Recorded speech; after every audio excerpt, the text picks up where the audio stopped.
ആരാധനയും സ്തുതിയും പുകഴ്ചയും ഉണ്ടായിരിക്കട്ടെ. പരിശുദ്ധ പരമദിവ്യകാരുണ്യത്തിന് നേരവും ആരാധനയും സ്തുതിയും പുകഴ്ചയും ഉണ്ടായിരിക്കട്ടെ. പരിശുദ്ധ പരമദിവ്യകാരുണ്യത്തിന് നേരവും ആരാധനയും സ്തുതിയും പുകഴ്ചയും ഉണ്ടായിരിക്കട്ടെ. ഒരു നിമിഷം കൈകൾ നെഞ്ചത്ത് വെച്ച് നമ്മൾ ദൈവത്തിൻ്റെ യഥാർത്ഥ സാന്നിധ്യത്തിൻ്റെ മുമ്പിൽ കർത്താവിൻ്റെ പ്രത്യേക അനുഗ്രഹം, അവിടുത്തെ ആകർഷണം, അവിടെ നൽകിയ സ്നേഹത്തിൻ്റെ അവസരം, കർത്താവിൻ്റെ കൂടെ ആയിരിക്കാനുള്ള ദൈവവിളി, അതൊക്കെയാണ് ഈ നിമിഷത്തിൻ്റെ പ്രത്യേകത. ഈ നിമിഷത്തിൻ്റെ വിളിയും തിരഞ്ഞെടുപ്പും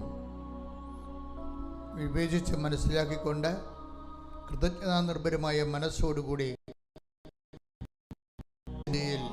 പ്രാർത്ഥനാപൂർവമായിരിക്കുക. ശ്രുതികട്ടെ ഹല്ലേലൂയ. ഹല്ലേലൂയ ഹല്ലേലൂയ ഹല്ലേലൂയ ഹല്ലേലൂയ സ്തുതി ആരാധന ഹല്ലേലൂയ യേശുവേ നന്ദി യേശുവേ ആരാധന ഹല്ലേലൂയ ഹല്ലേലൂയ ഹല്ലേലൂയ ഹല്ലേലൂയ മഹത്വം ആരാധന ഹല്ലേലൂയ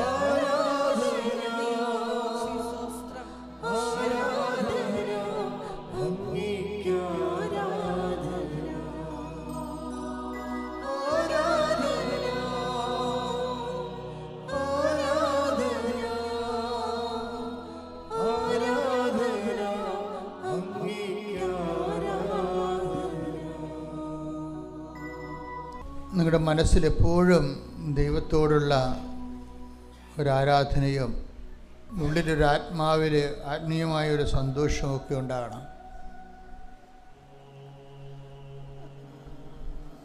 നിങ്ങൾ വന്നിരിക്കുന്നത് കുറേ അധികം ഭാരങ്ങളും ജീവിത ക്ലേശങ്ങളുമായിട്ടാണ് നമുക്കെല്ലാവർക്കും അറിയാം.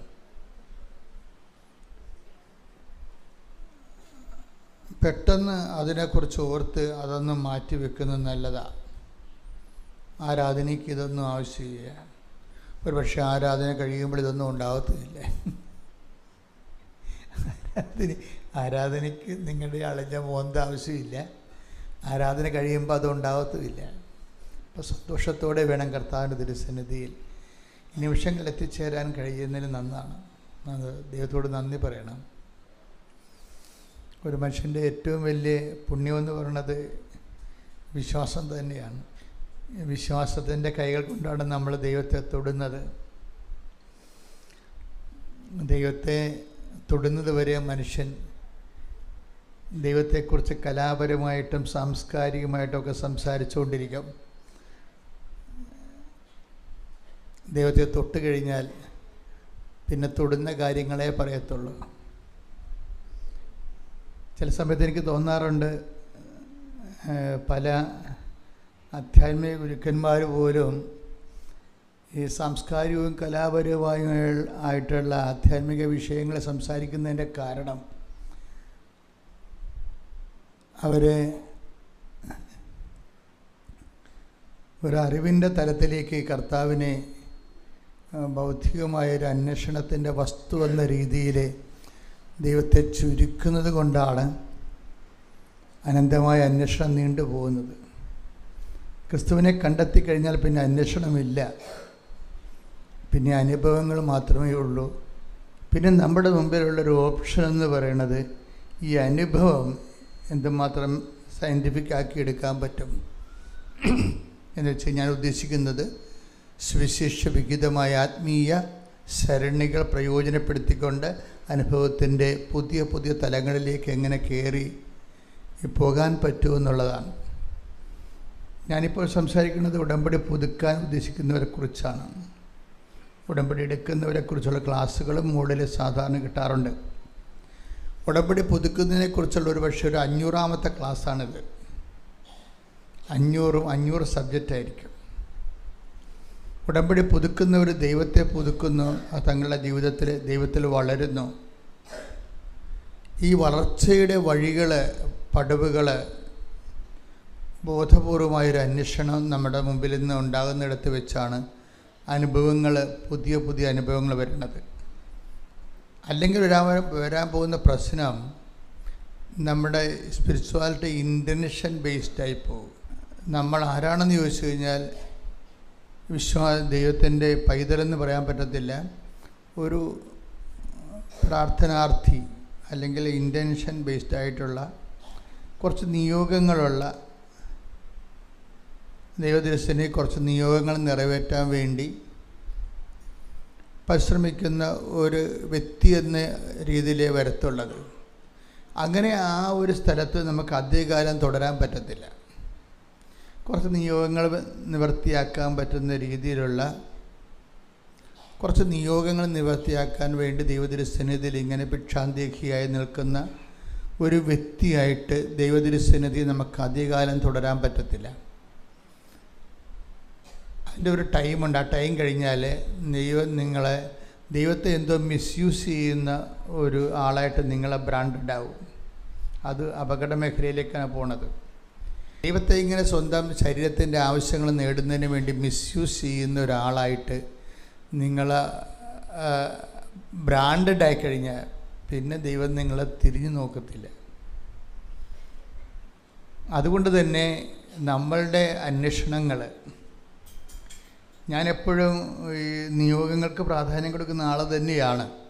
പക്ഷേ ഞാൻ നിയോഗങ്ങൾക്ക് പ്രാധാന്യം കൊടുക്കുമ്പോൾ ഉദ്ദേശിക്കുന്നത് ഈ നിയോഗങ്ങൾക്ക് അപ്പുറത്ത് നിങ്ങൾ നിയോഗം തരുന്ന നിയന്താവിനെ മനുഷ്യർ കണ്ടെത്തി ക്രിസ്തുവിലെ ആഴപ്പെടണമെന്നുള്ളൊരു ബോധത്തിലാണ് നമ്മൾ ഉടമ്പടി പുതുക്കി പുതുക്കി പോകുന്നത്.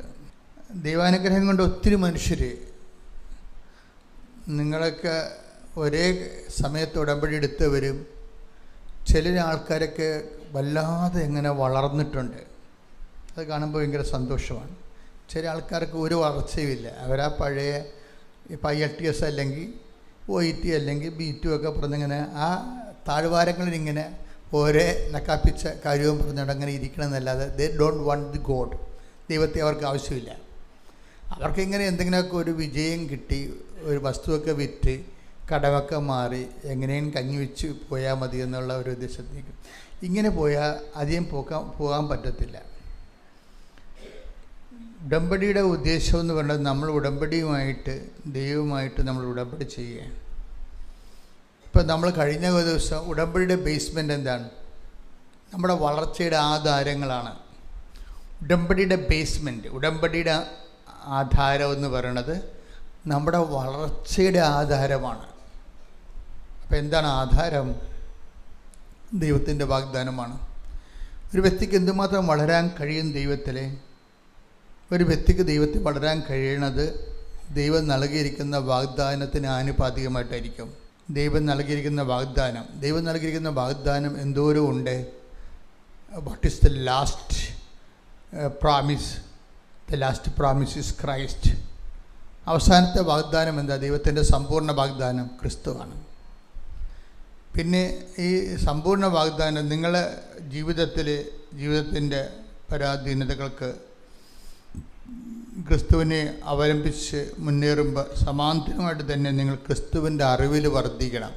ഇത് ബൈബിൾ മുന്നോട്ട് വെക്കുന്ന ഉടമ്പടി പുതുക്കത്തിൻ്റെ അടിസ്ഥാന പ്രമാണങ്ങളാണ്. എന്താണ്? സ്രഷ്ടാവിൻ്റെ പ്രതിച്ഛായക്കൊത്ത് നവീകരിക്കപ്പെടുന്ന പുതിയ മനുഷ്യനെ സ്വീകരിക്കുവിൻ. അത് നമുക്ക് നൽകിയിരിക്കുന്നൊരു ചാലഞ്ചാണ്. Take the bed of God. കൊളോസ്യസ് 3:10. സ്തുതിക്കട്ടെ. ഹല്ലേലൂയ ഹല്ലേലൂയ ഹല്ലേലൂയ ഹല്ലേലൂയ ഹല്ലേലൂയ. യേശുവേ നന്ദി. ഹല്ലേലൂയ. കൊളോസ്യസ് 3:9-10 തിരുവചനങ്ങൾ. പഴയ മനുഷ്യനെ അവന്റെ ചെയ്തികളോടുകൂടെ നിഷ്കാസനം ചെയ്യുവിൻ. സമ്പൂർണ്ണ ജ്ഞാനം കൊണ്ട് സൃഷ്ടാവിന്റെ പ്രതിച്ഛായക്കനുസൃതമായി നവീകരിക്കപ്പെടുന്ന പുതിയ മനുഷ്യനെ ധരിക്കുവിൻ. ഇതാണ് ഉടമ്പടിയുടെ ഒരു ലാസ്റ്റ് ചാപ്റ്റർ എന്ന് പറയുന്നത്. എന്താണ് ലാസ്റ്റ് ചാപ്റ്റർ? എന്താണത്? ഇപ്പം ഉടമ്പടി പുതുക്കുമ്പോൾ നിങ്ങൾ ഓർക്കണം, ഇത് നമ്മൾ ഓരോരോ ഇതിൻ്റെ ഭൗതികമായ ആനുകൂല്യങ്ങൾ നമ്മുടെ ജീവിതത്തിൻ്റെ ആവശ്യം അനുസരിച്ച് കൊണ്ട് ദൈവദൃശ്യനെ പറയുന്നതിൽ തെറ്റൊന്നുമില്ല. കാര്യം ഈശോ പറഞ്ഞതാണ് ഇതൊക്കെ നിങ്ങൾക്ക് ആവശ്യമാണെന്ന്. ആവശ്യമില്ലാത്തതല്ല, ആവശ്യമാണ്. പക്ഷേ നിങ്ങളെന്താ ചെയ്യേണ്ടത്? ആദ്യം ദൈവരാജ്യത്തെയും ഇതൊക്കെ നിങ്ങൾക്ക് ആവശ്യമാണ്. Take the bed of God. ശ്രുതിക്കട്ടെ ഹല്ലേലൂയ ഹല്ലേലൂയ ഹല്ലേലൂയ ഹല്ലേലൂയ ഹല്ലേലൂയ ഹല്ലേലൂയ. യേശുവേ നന്ദി. ഹല്ലേലൂയ ഹല്ലേലൂയ ഹല്ലേലൂയ. യേശുവേ ആരാധന ആരാധന ആരാധന. മത്തായി 6:32. മത്തായി 6:32. നിങ്ങൾക്കിവയെല്ലാം ആവശ്യമാണെന്ന് നിങ്ങളുടെ സ്വർഗീയ പിതാവ് അറിയുന്നു. അപ്പോൾ ദൈവത്തിൻ്റെ ഒരു നിലപാട് ഇതാണ്. ഭൗതിക ആവശ്യങ്ങളെ ഹോണർ ചെയ്യുന്നുണ്ട്. നിങ്ങളുടെ PR, പെൻഷനോ, വീടോ. കഴിഞ്ഞ ദിവസങ്ങളിലൊരു സാക്ഷ്യം ഉണ്ടായിരുന്നു. ബിജി സാബ് പെരുങ്ങല. ഇന്നലെ ഉച്ച കഴിഞ്ഞ് പറഞ്ഞൊരു സാക്ഷ്യമാണ്. ആ സാക്ഷ്യം സിമ്പിൾ സാക്ഷ്യമാണ്. വലിയ ഉടമ്പടിയുടെ അത്ര ക്വാളിറ്റിയുള്ള സാക്ഷ്യമല്ല. എന്നാലും ഒരു 60% മനുഷ്യരും ആശ്വാസം നൽകുന്നൊരു സാക്ഷ്യമാണത്. എന്താ വിഷയം എന്ന് പറയണത്? ഇവരുടെ വീട് ഒരു താഴ്വാരത്തിലാണ്. മലയുടെ താഴ്വാരമല്ല, പിന്നെയും താഴെയാണ്, ചതുപ്പമാണ്. മലയടിവാരത്തിൽ താമസിക്കുന്നതൊക്കെ ചിലർക്ക് ഭയങ്കര ദുരിതമാണ്. മഴ പെയ്യുമ്പോഴൊക്കെ മുകളിൽ നിന്ന് മലയിൽ നിന്ന് വെള്ളം നേരെ ഇങ്ങോട്ട് വരും. വെള്ളം മാത്രമല്ല വരാൻ പോണത്, മല തന്നെ ഇടിഞ്ഞു വരും ചിലപ്പോൾ. അപ്പോൾ ഇവിടെയൊക്കെ മനസ്സിൻ്റെ വിഷയം എന്ന് പറഞ്ഞാൽ എത്രയും വേഗം അവിടുന്ന് പോകണമെന്നുള്ള ആഗ്രഹം എല്ലാവർക്കും ഉണ്ട്. നിവൃത്തിയില്ലാത്തത് കൊണ്ട് അവിടെ താമസിക്കാൻ ഒരിടം കിട്ടി അവിടെ താമസിച്ച് പോകണം. ഇവർക്ക് കുറച്ച് പ്രശ്നങ്ങൾ കൂടുതലാണ്. ഇവരുടെ പ്രശ്നങ്ങളെന്ന് പറയുന്നത്, ബിജിയുടെ ഹസ്ബൻഡ് 2 പ്രാവശ്യം അറ്റാക്ക് വന്നു. അപ്പോൾ നിങ്ങൾക്ക് മനസ്സിലായില്ലേ എന്തുമാത്രം കാര്യം. ഈ അറ്റാക്ക് വന്ന ആൾ ഈ നമ്മുടെ ചിലരുടെ വീട്ടിലൊക്കെ വന്ന പോലെ വീടിൻ്റെ അകത്ത് വണ്ടി കയറത്തില്ല. ഇത് മല കയറി പോകണം. മല കയറി ചെല്ലുമ്പോഴാണ്, ഒരു 1/2 കിലോമീറ്റർ അല്ലെങ്കിൽ മല കയറി ചെല്ലുമ്പോഴാണ് റോഡുള്ളത്. ഈ നെഞ്ചിവേദന വന്ന ആളെ എങ്ങനെയാണ് മല കയറ്റണത്? ഓരോ മനുഷ്യൻ അനുഭവിക്കുന്ന ദുരിതങ്ങൾ കണ്ടില്ലേ? അതാണ് ഈ പറഞ്ഞത് 6:30. ഇതൊക്കെ നിങ്ങൾക്ക് ആവശ്യമാണ്. അപ്പോൾ അവരുടെ പ്രശ്നം എന്താ? അവരുടെ പ്രശ്നം ഇനി ഒരു അറ്റാക്ക് വന്നാൽ അതിന് മുമ്പ് ഇവിടുന്ന് മാറണം. കാര്യം വണ്ടി പിടിച്ച് പെട്ടെന്ന് വണ്ടി കിട്ടിപ്പോകാൻ ആശുപത്രി പോകാൻ പറ്റിയ ഒരു സാഹചര്യം. അതായത് ഇതൊക്കെ നിങ്ങൾക്ക് ആവശ്യമാണെന്ന് പറയുന്നത് ഈശോ പറഞ്ഞതിൻ്റെ കാരണം അതാണ്. അവരുടെ പ്രശ്നം എന്ന് പറഞ്ഞാൽ എന്താണ്? എല്ലാത്തിനേക്കാളും വിഷയം എന്താണ്? വണ്ടി നെഞ്ചുവേദന വന്ന വണ്ടി വിളിച്ചാൽ അപ്പോൾ വണ്ടി വരണ ഒരു സ്ഥലത്ത് എത്തണം, മിനിമമാണ്. പക്ഷേ ജീവൽ പ്രധാനമായ ആവശ്യമാണത്. അപ്പോൾ വിജി എന്താ ചെയ്യണത്? ആ സ്ഥലം ആരും വാങ്ങിക്കത്തില്ലെന്ന് ഉറപ്പാണ്. കാര്യം നമുക്ക് വേണ്ടേ പിന്നെ മറ്റുള്ളവർ വാങ്ങിക്കുക. അപ്പോൾ ഇങ്ങനെ ചില കാര്യങ്ങൾ നടക്കാൻ പാടായിരിക്കും. അപ്പോൾ ഉടമ്പടിയിലാണെങ്കിൽ ഇതിനൊക്കെ ഒരു പരിഹാരമുണ്ട്. എന്താ കാര്യം? ഉടമ്പടിയിൽ നമ്മുടെ സാധാരണ ഒരു മനുഷ്യന് ഈ എക്സ്പ്രഷൻസ് ഓഫ് ഫെയ്ത്ത്, സാധാരണ എന്ത് ധ്യാനം നിങ്ങൾ കൂടിയാലും എന്ത് പ്രാർത്ഥന രീതി അവലംബിച്ചാലും അതെല്ലാം എക്സ്പ്രഷൻസ് ഓഫ് ഫെയ്ത്ത് എക്സ്പ്രഷൻസ് വരുമ്പോൾ പ്രെയർ മാത്രമേ ഉള്ളൂ. ഒന്നെങ്കിൽ ഒരു പുതിയ പുസ്തകം, ആ ധ്യാനകേന്ദ്രത്തിൻ്റെ ഒരു പുതിയ പ്രാർത്ഥനാ പുസ്തകം കൂടി കിട്ടും. അതിൽ കുറച്ച് പുതിയ ഇൻറ്റൻഷൻസ് കൂടി ഉണ്ടാകുമെന്നും, പിന്നെ ഒരു ഉപവാസവ അല്ലെങ്കിൽ ഒരു മധ്യസ്ഥ പ്രാർത്ഥന, ഇതൊക്കെയായിട്ടാണ് ഈ സംഭവം അവസാനിക്കുന്നത്. പക്ഷേ എല്ലാം ഹരിച്ച് കുണിച്ച് നോക്കിക്കഴിഞ്ഞാൽ എന്ത് ഗ്രോത്ത് ഉണ്ടായി? ആ പ്രെയർ മേഖലയിൽ ആണൊരു ഗ്രോത്ത് ഉണ്ടായിരിക്കുന്നത്, പ്രാർത്ഥനയിലാണ്. വിശ്വാസത്തിൻ്റെ എക്സ്പ്രഷൻസിൽ പ്രാർത്ഥനയ്ക്ക് എത്ര % ഔട്ട്പുട്ടുണ്ട്? എനിക്ക് തോന്നുന്ന ഒരു 25% ഉള്ളൂ. വിശ്വാസത്തിൻ്റെ എക്സ്പ്രഷൻ, വിശ്വാസത്തിലാണല്ലേ വിഷയം മുഴുവൻ ഇരിക്കുന്നത്. നമുക്കൊരു ഇഷ്യൂ ഉണ്ടായി, നമുക്കൊരു പ്രശ്നം ഉണ്ടായി. ആ പ്രശ്നത്തിൽ നിന്ന് നമ്മൾ രക്ഷപ്പെടാൻ വേണ്ടി ആണ് നമ്മൾ വിശ്വാസം എന്ന ഇൻസ്ട്രുമെൻ്റ് ഉപയോഗിക്കുന്നത്. അതിൻ്റെ എക്സ്പ്രഷൻസ് എന്താണ്? ഫസ്റ്റ് എക്സ്പ്രഷൻസ് എന്താണ്? വിശ്വാസത്തിൻ്റെ ആദ്യത്തെ പ്രകടരൂപം എന്താണ്? പ്രകടരൂപം പ്രാർത്ഥനയാണ്, അല്ലേ? അപ്പം ചിലരെന്ത് ചെയ്യുമെന്ന് വെച്ച് കഴിഞ്ഞാൽ പ്രാർത്ഥനയുടെ എണ്ണം കൂട്ടും, അല്ലേ? ചില പറയും ഞാൻ വിശ്വാസ പ്രമാണം 51 പ്രാവശ്യം ചൊല്ലി എന്നൊക്കെ പറയത്തില്ലേ. അപ്പോൾ പ്രാർത്ഥനയുടെ എണ്ണം കൂടി, നിങ്ങൾ പ്രാർത്ഥനയുടെ എണ്ണം കൂട്ടിയാലും കർണക്കൊന്ത 100 പ്രാവശ്യം ചൊല്ലിയാലും നിങ്ങൾ ചെയ്യണതെന്താ? പ്രാർത്ഥനയാണ്. ഇപ്പം ഒരു സാധനം തന്നെ കുടിക്കാമെന്ന് വെച്ച് കഴിഞ്ഞാൽ അതിൻ്റെ അകത്ത് പൊട്ടാസ്യം ഉണ്ടാവും, ഫോസ്ഫേറ്റ് ഉണ്ടാവും, ചിലപ്പോൾ മറ്റ് മിനറൽസ് ഒന്നും ഉണ്ടാകത്തില്ല. മനസ്സിലായില്ലേ? ഇപ്പോൾ പാല് തന്നെ കുടിക്കാൻ, പാല് മാത്രം കുടിച്ചുകൊണ്ട് ഒരാൾക്ക് ജീവിക്കാൻ പറ്റുക? കുറച്ച് കഴിയുമ്പോൾ കൊളസ്ട്രോൾ ഒന്ന് ചത്തുപോകും. അപ്പം അതിൻ്റെ അകത്ത് ഉണ്ടാകുന്ന ലാക്ടോജന് അല്ലെങ്കിൽ അതുപോലെയുള്ള കാൽഷ്യം ഉണ്ട്. ഇപ്പം കാൽഷ്യം മാത്രമാണ് പാല് മാത്രമാണ് ഒരു മനുഷ്യൻ കുടിക്കണമെന്നുണ്ടെങ്കിൽ എല്ല് മാത്രം ഉറച്ചിരിക്കും, മറ്റേ ഈ പേശികളെല്ലാം കിളുകളാണെന്നും പറഞ്ഞിരിക്കും. അപ്പോൾ ഇതിൻ്റെ പ്രശ്നം പ്രോട്ടീൻ വേറെ വേണം എക്സ്ട്രാ ആയിട്ട്, അതിൻ്റെ അകത്തുള്ള മിനറൽസൊക്കെ വേറെ വേണം. പ്രാർത്ഥനയ്ക്കുണ്ടാകുന്നൊരു പ്രോബ്ലം എന്ന് പറയുന്നത് അതിൻ്റെ അകത്ത് ദൈവസ്നേഹമുണ്ട്, ദൈവവിശ്വാസമുണ്ട്, പ്രത്യാശയുണ്ട്, ഇത്രയും പുണ്യങ്ങളൊക്കെ അതിൻ്റെ അകത്തുണ്ട്. പക്ഷേ ഉള്ള പ്രോബ്ലം എന്ന് വെച്ചിട്ടുണ്ടെങ്കിൽ ഇതുകൊണ്ട് ദൈവത്തിന് എന്താണ് നേട്ടം എന്നുള്ള വിഷയത്തിൽ വെച്ചാണ് പ്രാർത്ഥന മടങ്ങണത്. തിരിച്ചിങ്ങനെ കമ്പി മടങ്ങണ പോലെ മടങ്ങും. അതാണ് ഈ പ്രാർത്ഥനയുടെ പോയിൻ്റ് കുറയാൻ കാര്യം. നിങ്ങൾക്ക് പ്രാർത്ഥന എണ്ണം കൂട്ടിയാലും, വിശ്വാസ പ്രമാണം 10,000 പ്രാവശ്യം ചൊല്ലിയാലും, പ്രാർത്ഥന എണ്ണം കൂട്ടിയാലും, ഈ അതിനകത്ത് വിശ്വാസം, പ്രത്യാശ, സ്നേഹം എന്ന ദൈവിക പുണ്യങ്ങളൊക്കെ ഇതിനകത്ത് ഉണ്ടെങ്കിലും ദൈവത്തിന് ഇത് എന്തുകൊണ്ട് എന്താ പ്രയോജനം എന്നുള്ള വിഷയം വരുമ്പോൾ 0 മാർക്ക് വരും. കാര്യം ഒരു പ്രയോജനം ഉണ്ടാകത്തില്ല. എന്താ കാരണം വെച്ച് കഴിഞ്ഞാൽ ഇതിനെല്ലാം പ്രയോജനം ഉണ്ടാകണമെന്നുണ്ടെങ്കിൽ നിങ്ങളുടെ അതോറിറ്റി വർദ്ധിക്കണം, നിങ്ങളുടെ ആധികാരികത വർദ്ധിക്കണം. ആധ്യാത്മികത എന്ന് പറയുന്നത് കുറച്ച് കഴിയുമ്പോൾ അതിൻ്റെ പേര് അധികാരമെന്നായിട്ട് മാറും. ആധ്യാത്മികത വളർന്നു കഴിഞ്ഞാൽ ആധ്യാത്മികത അതോറിറ്റിയായിട്ട് മാറും. നമ്മൾ കാണുന്ന ഭൗമിക അധികാരമല്ല, ദൈവികമായ ഒരു അധികാരം വരും. എന്നുവെച്ചാൽ ദൈവത്തിൻ്റെ വക്താവായി നിന്നുകൊണ്ട് സംസാരിക്കാനുള്ള അനുവാദം ദൈവം തരും നമുക്ക്. അതുകൊണ്ടാണ് ചില ആൾക്കാർ, ഇപ്പം കഴിഞ്ഞ ദിവസം 2-3 കൊല്ലം മുമ്പ് ഒരു സാക്ഷ്യം ഞാൻ കേട്ടു. അപ്പോൾ ഈ ചേർത്തല എന്ന് പറഞ്ഞ സ്ഥലമുണ്ട് ഇവിടെ. ചേർത്തല ആശുപത്രിയിൽ ഒരു പ്രേക്ഷിത നിൽക്കാൻ അവിടെ എന്തോ കാര്യത്തിന് പത്രം കൊടുക്കാനൊക്കെ ചെന്നതാണ്. അപ്പോൾ ഒരു പെങ്കൊച്ചിനെ അവിടെ കണ്ടു. അപ്പോൾ ഈ പ്രേക്ഷിത ഇവരെ നേരത്തെ കണ്ടിട്ടില്ല. പക്ഷേ എന്നാലും പ്രേക്ഷിത ഈ പത്രം കൊടുക്കുന്നതിനിടയ്ക്ക് ഈ മകളോട് ചോദിച്ച്, മകളെ നീ എന്തിനാണ് വന്നത് ഇവിടെ എന്ന് ചോദിച്ചു.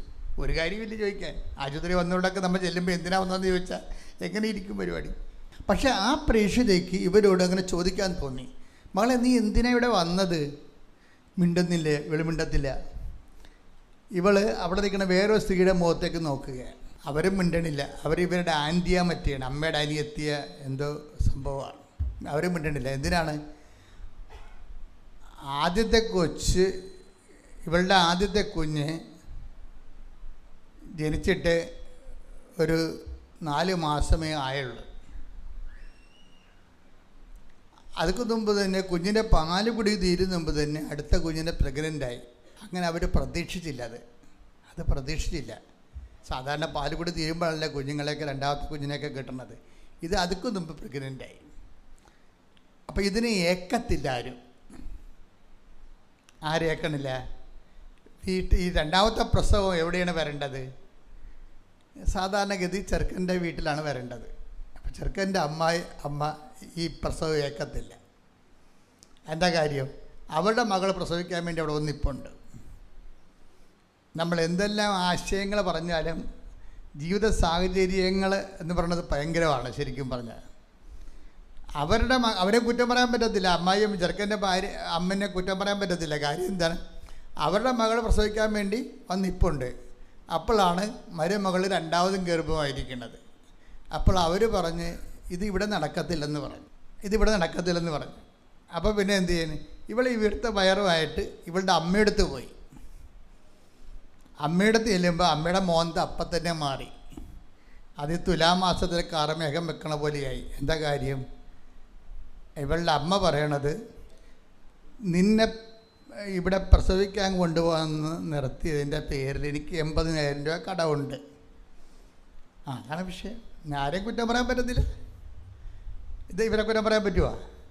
ഞാൻ സേവയിൽ പോയാലേ ഈ കടം തീർക്കാൻ പറ്റത്തുള്ളൂ. ഇപ്പം എനിക്ക് സേവയിൽ പോകണം. അല്ലെങ്കിൽ പിന്നെ എന്ത് ചെയ്യും? നീ ഇവിടെ വന്ന് പ്രസവിക്കാൻ പോയാൽ 160 പിന്നെ ഒരു 2 ലക്ഷം രൂപ കടമാവും. ഞാനെങ്ങനെ വിട്ടാന്? അപ്പോൾ ഇവർ രണ്ടുപേരും പറഞ്ഞത് ശരിയാ. ജീവിതത്തെ അതിൻ്റെ രീതികൾ നോക്കുമ്പോൾ നമുക്ക് മനസ്സിലാകും. ഇതൊക്കെ അതാണ് ഈ കർത്താവ് പറഞ്ഞത്. ഇതൊക്കെ നിങ്ങൾക്ക് മനുഷ്യനെ സഹായിക്കുന്ന എല്ലാം മനുഷ്യൻ്റെ അവസ്ഥകളാണത്. ഒരു മനുഷ്യനെ ഇതിൻ്റെ അകത്ത് നമുക്ക് കുറ്റം പറയാൻ പറ്റത്തില്ല.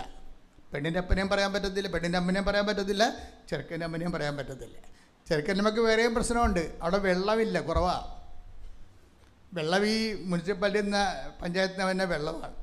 അത് പിടിച്ച് വെച്ചിട്ട് അത് പൈപ്പിൽ വെള്ളം വരുമ്പോൾ 100 പേര് പൈപ്പ് തുറന്നിട്ട് ഇങ്ങനെ നൂല് പോലെ വെള്ളം വരും. അപ്പോൾ ഈ പ്രസവക്കാരൊക്കെ എങ്ങനെയാണ് ഈ വെള്ളം കിട്ടി ആവശ്യമായ വെള്ളം കിട്ടണത്? അപ്പോൾ അവർക്ക് മടുത്ത് അവർ വേറെ എവിടെയോ കിണറ്റിപ്പൊക്കെ കോരിയൊക്കെയാണ് ആദ്യത്തിന് പറഞ്ഞു വിട്ടത്. അപ്പോൾ ഇങ്ങനെയൊക്കെ ഉള്ള സങ്കടങ്ങളിൽ ഉള്ള മനുഷ്യരാണ് ഇവരെല്ലാവരും. നമുക്കിവർ ആരെയും കുറ്റം പറയാൻ പറ്റത്തില്ല. ഇവിടെയൊക്കെ കാര്യത്തിൽ ദൈവം ഒരു തീരുമാനം എടുക്കുക എന്നല്ലാതെ, പിന്നെ ദൈവമാണെങ്കിൽ ഇങ്ങനെയുള്ള എല്ലാ വിഷയവും അതാണ് അങ്ങനെ പറയണത്. 6:32 കണ്ട എന്താ പറയണത്? എന്ത് മനോഹരമായ വചനമാണത്. ഇതൊക്കെ നിങ്ങൾക്ക് ആവശ്യമാണെന്ന് എൻ്റെ സ്വർഗ്ഗസ്ഥനായ പിതാവ് അറിയുന്നു. അതെനിക്ക് ഭയങ്കരമായൊരു വചനമാണത്. കർത്താവിനൊരു കൈയടിച്ച് നിങ്ങൾ കർത്താവിന് നന്ദി പറയുക. ഹല്ലേലൂയ, ഹല്ലേലൂയ, ഹല്ലേലൂയ, ഹല്ലേലൂയ, ഹല്ലേലൂയ. യേശുവേ നന്ദി, യേശുവേ ആരാധന. യേശുവേ ഞങ്ങൾക്ക് വേണ്ടതെല്ലാം തരുന്ന സ്വർഗ്ഗീയ പിതാവിന്റെ സ്നേഹത്തിന് നന്ദി പറയുന്നു. ഹല്ലേലൂയ.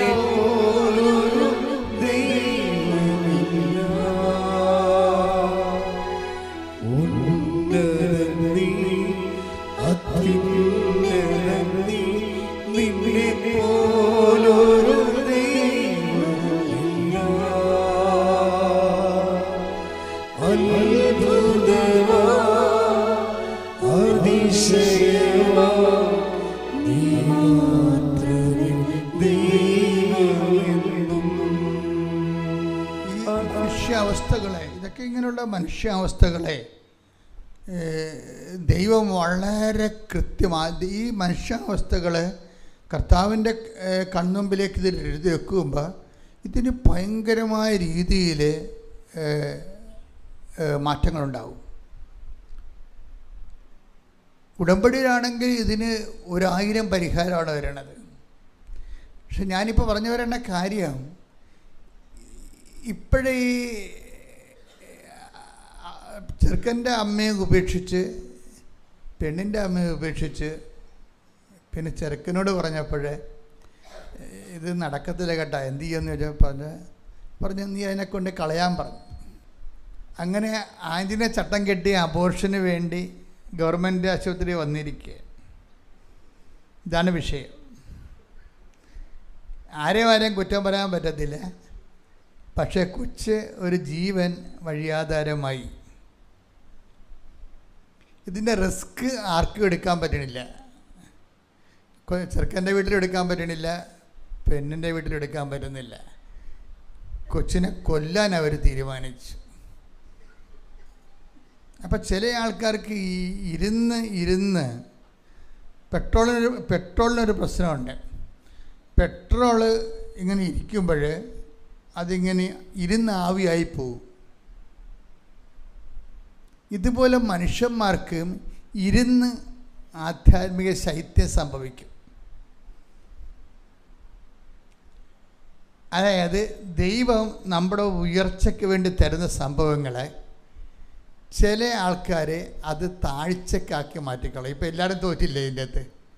ഒരു കുഞ്ഞ് ജനിക്കാൻ പോണെന്ന് കണ്ടപ്പോഴേ എല്ലാവരും കൈ ഒഴിഞ്ഞതിൻ്റെ അകത്ത്. ഇനി ഇവർ പള്ളിയിൽ പോവുകയും ചെയ്യും, കുമ്പസാരിക്കുകയും ചെയ്യും, കുർബാന സ്വീകരിക്കുകയും ചെയ്യും, പറഞ്ഞ് ഉടമ്പടി പുതുക്കുകയും ചെയ്യും. ഇവരുടെ ജീവിതവും ഉടമ്പടിയും തമ്മിൽ ടാലിയാകണില്ല. അതാണ് പ്രശ്നം. ഇതൊക്കെ ഭംഗിവാക്ക് പറഞ്ഞെങ്കിലും ഒരു കുരിശ് വന്നപ്പോഴേ അവർ കർത്താവിനെ മറന്നു. അതാണ് വിഷയം. കർത്താവിനും മറന്നു. ഇതിൻ്റെ അകത്ത് പറയണത് ഉള്ള ഈ വിഷയം എന്ന് വെച്ച് കഴിഞ്ഞാൽ, അതായത് ഇരുന്ന് നമ്മുടെ ജീവിതത്തിൽ ഒരു വിഷയം വന്നാൽ ദൈവത്തോട് 500 കാര്യം ചോദിക്കും, ദൈവം നമ്മൾ ഒരു കാര്യം ചോദിക്കും. അതാണ് വിഷയം. ദൈവത്തോട് നമ്മൾ 500 കാര്യം ചോദിക്കും, ദൈവം നമ്മൾ ഒരു കാര്യം ചോദിക്കും. ഞാൻ 500 കാര്യം നിങ്ങൾക്ക് സാധിച്ചു തരാം, പക്ഷെ എനിക്ക് നിങ്ങളോടൊരു ആവശ്യമുണ്ട്, ആ കുഞ്ഞിനെ കൂടി ഒന്ന് അക്കോമഡേറ്റ് ചെയ്യണം. ഒന്നെന്ന് പറഞ്ഞ ഇവർ 500 കാര്യം വാങ്ങിച്ചുകൊണ്ടിരിക്കും, പക്ഷെ ഒരു കാര്യം ചെയ്യത്തില്ല. ഇതാണ് ഇരുന്ന് അധികാരം പോണവർ. പല ആൾക്കാർക്ക് ഉണ്ടാകുന്ന ഒരു ആധ്യാത്മിക ദുരന്തം ഇതാണ്. വെറുതെ ഇരുന്ന് ആധ്യാത്മിക അധികാരം നഷ്ടപ്പെടും. വെറുതെ ഇരുന്ന് നിങ്ങളൊന്ന് ഒരു കൊല്ലം വെറുതെ ജീവിച്ചാൽ മതി, നിങ്ങൾക്ക് കഴിഞ്ഞ കൊല്ലം ഉണ്ടായ പവർ ഇന്നുണ്ടാകത്തില്ല. നിങ്ങൾക്കിങ്ങനെ ഒരു കൊല്ലം വെറുതെ ജീവിച്ചാൽ മതി, ഒന്നും ചെയ്യാതെ ജീവിച്ചാൽ മതി. പക്ഷെ ഇരുന്ന് നമ്മുടെ പവർ പോകും. എന്താ കാര്യം? നമുക്ക് ദൈവം തരുന്ന ഡെയിലി ബ്രെഡ്, അന്നു വേണ്ട ആഹാരം പോലെ തരുന്ന സാധനങ്ങൾ നമ്മളതിനെ തട്ടിക്കളയും. ഇത് കാരണം ബൈബിൾ എന്ത് പറയും? ബൈബിൾ പറയും, നിങ്ങൾ സൃഷ്ടാവിൻ്റെ പ്രതിച്ഛായക്കൊത്ത് നവീകരിക്കപ്പെടുന്ന പുതിയ മനുഷ്യരാകണമെന്ന് പറയും.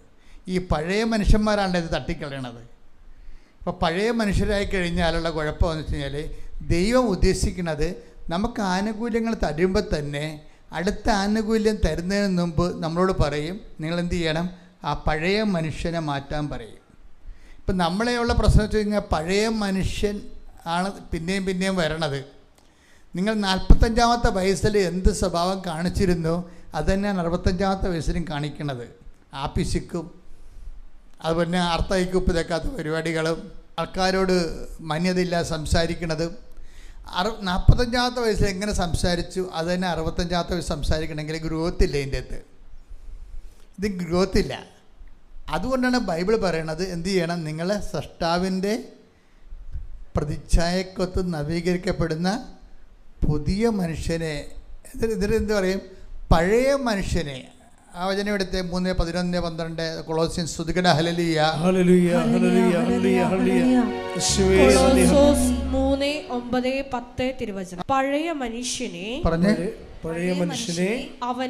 അവന്റെ ചെയ്തികളോടുകൂടെ നിഷ്കാസനം ചെയ്യുവിൻ. സമ്പൂർണ്ണ ജ്ഞാനം കൊണ്ട് സൃഷ്ടാവിന്റെ പ്രതിച്ഛായയ്ക്ക് അനുസൃതമായി നവീകരിക്കപ്പെടുന്ന പുതിയ മനുഷ്യനെ ധരിക്കുവിൻ. ബൈബിൾ മുന്നോട്ട് വയ്ക്കുന്ന ഒരു മണ്ടേറ്ററി ആയിട്ടുള്ള ഒരു കമാൻഡെന്ന് പറയണത്, നിങ്ങൾ ക്രൊണോളജിക്കലായിട്ട്, അതായത് വർഷത്തിനൊപ്പം വയസ്സ് വർദ്ധിച്ചു വരുമ്പോൾ ആ പഴയ മനുഷ്യനെ അതിൻ്റെ ചെയ്തികളോട് കൂടെ ദൂരെ എറിയണം. അല്ല ഉടമ്പടിയുടെ കളറ് മാറ്റിയിട്ട് കാര്യമില്ല. അവിടെ വിഷയം. ഉടമ്പടി പുതുക്കുന്നവർ പ്രത്യേകം ശ്രദ്ധിക്കണം. പുതുക്കുമ്പോൾ ദൈവം ഉദ്ദേശിക്കുന്ന ഒരു പുതുക്കലുണ്ട്. അത് പേപ്പറിൻ്റെ പുതുക്കലല്ല, മറിച്ച് എന്താണ്? സ്വഭാവത്തിൻ്റെ പുതുക്കലാണ്. ഈ സ്വഭാവം ഒരു ഭയങ്കര സീരിയസാണ്. കഴിഞ്ഞ കൊല്ലം കഴിഞ്ഞ മാസം അതിനെക്കുറിച്ച് കണ്ടിരുന്നു. കാര്യം ബൈബിൾ പറയണത് നമ്മുടെ സ്വഭാവം എന്താണെന്നൊന്ന് ബൈബിള് പറയണതിന് മുമ്പ് പറയും, നിങ്ങൾ ദൈവസ്വഭാവത്തിലേക്ക് വരാൻ പറയും. നിങ്ങൾ നമ്മുടെ സ്വഭാവം എന്താണെന്നതിനെക്കുറിച്ച് അഡ്രസ്സ് ചെയ്യുന്നതിന് മുമ്പ് ബൈബിൾ വളരെ പോസിറ്റീവായിട്ട് പറയും, നിങ്ങൾ ദൈവസ്വഭാവത്തിലേക്ക് വരാൻ പറയും. അത് 2 പത്രോസിന്റെ 1:4 വായിച്ചേ.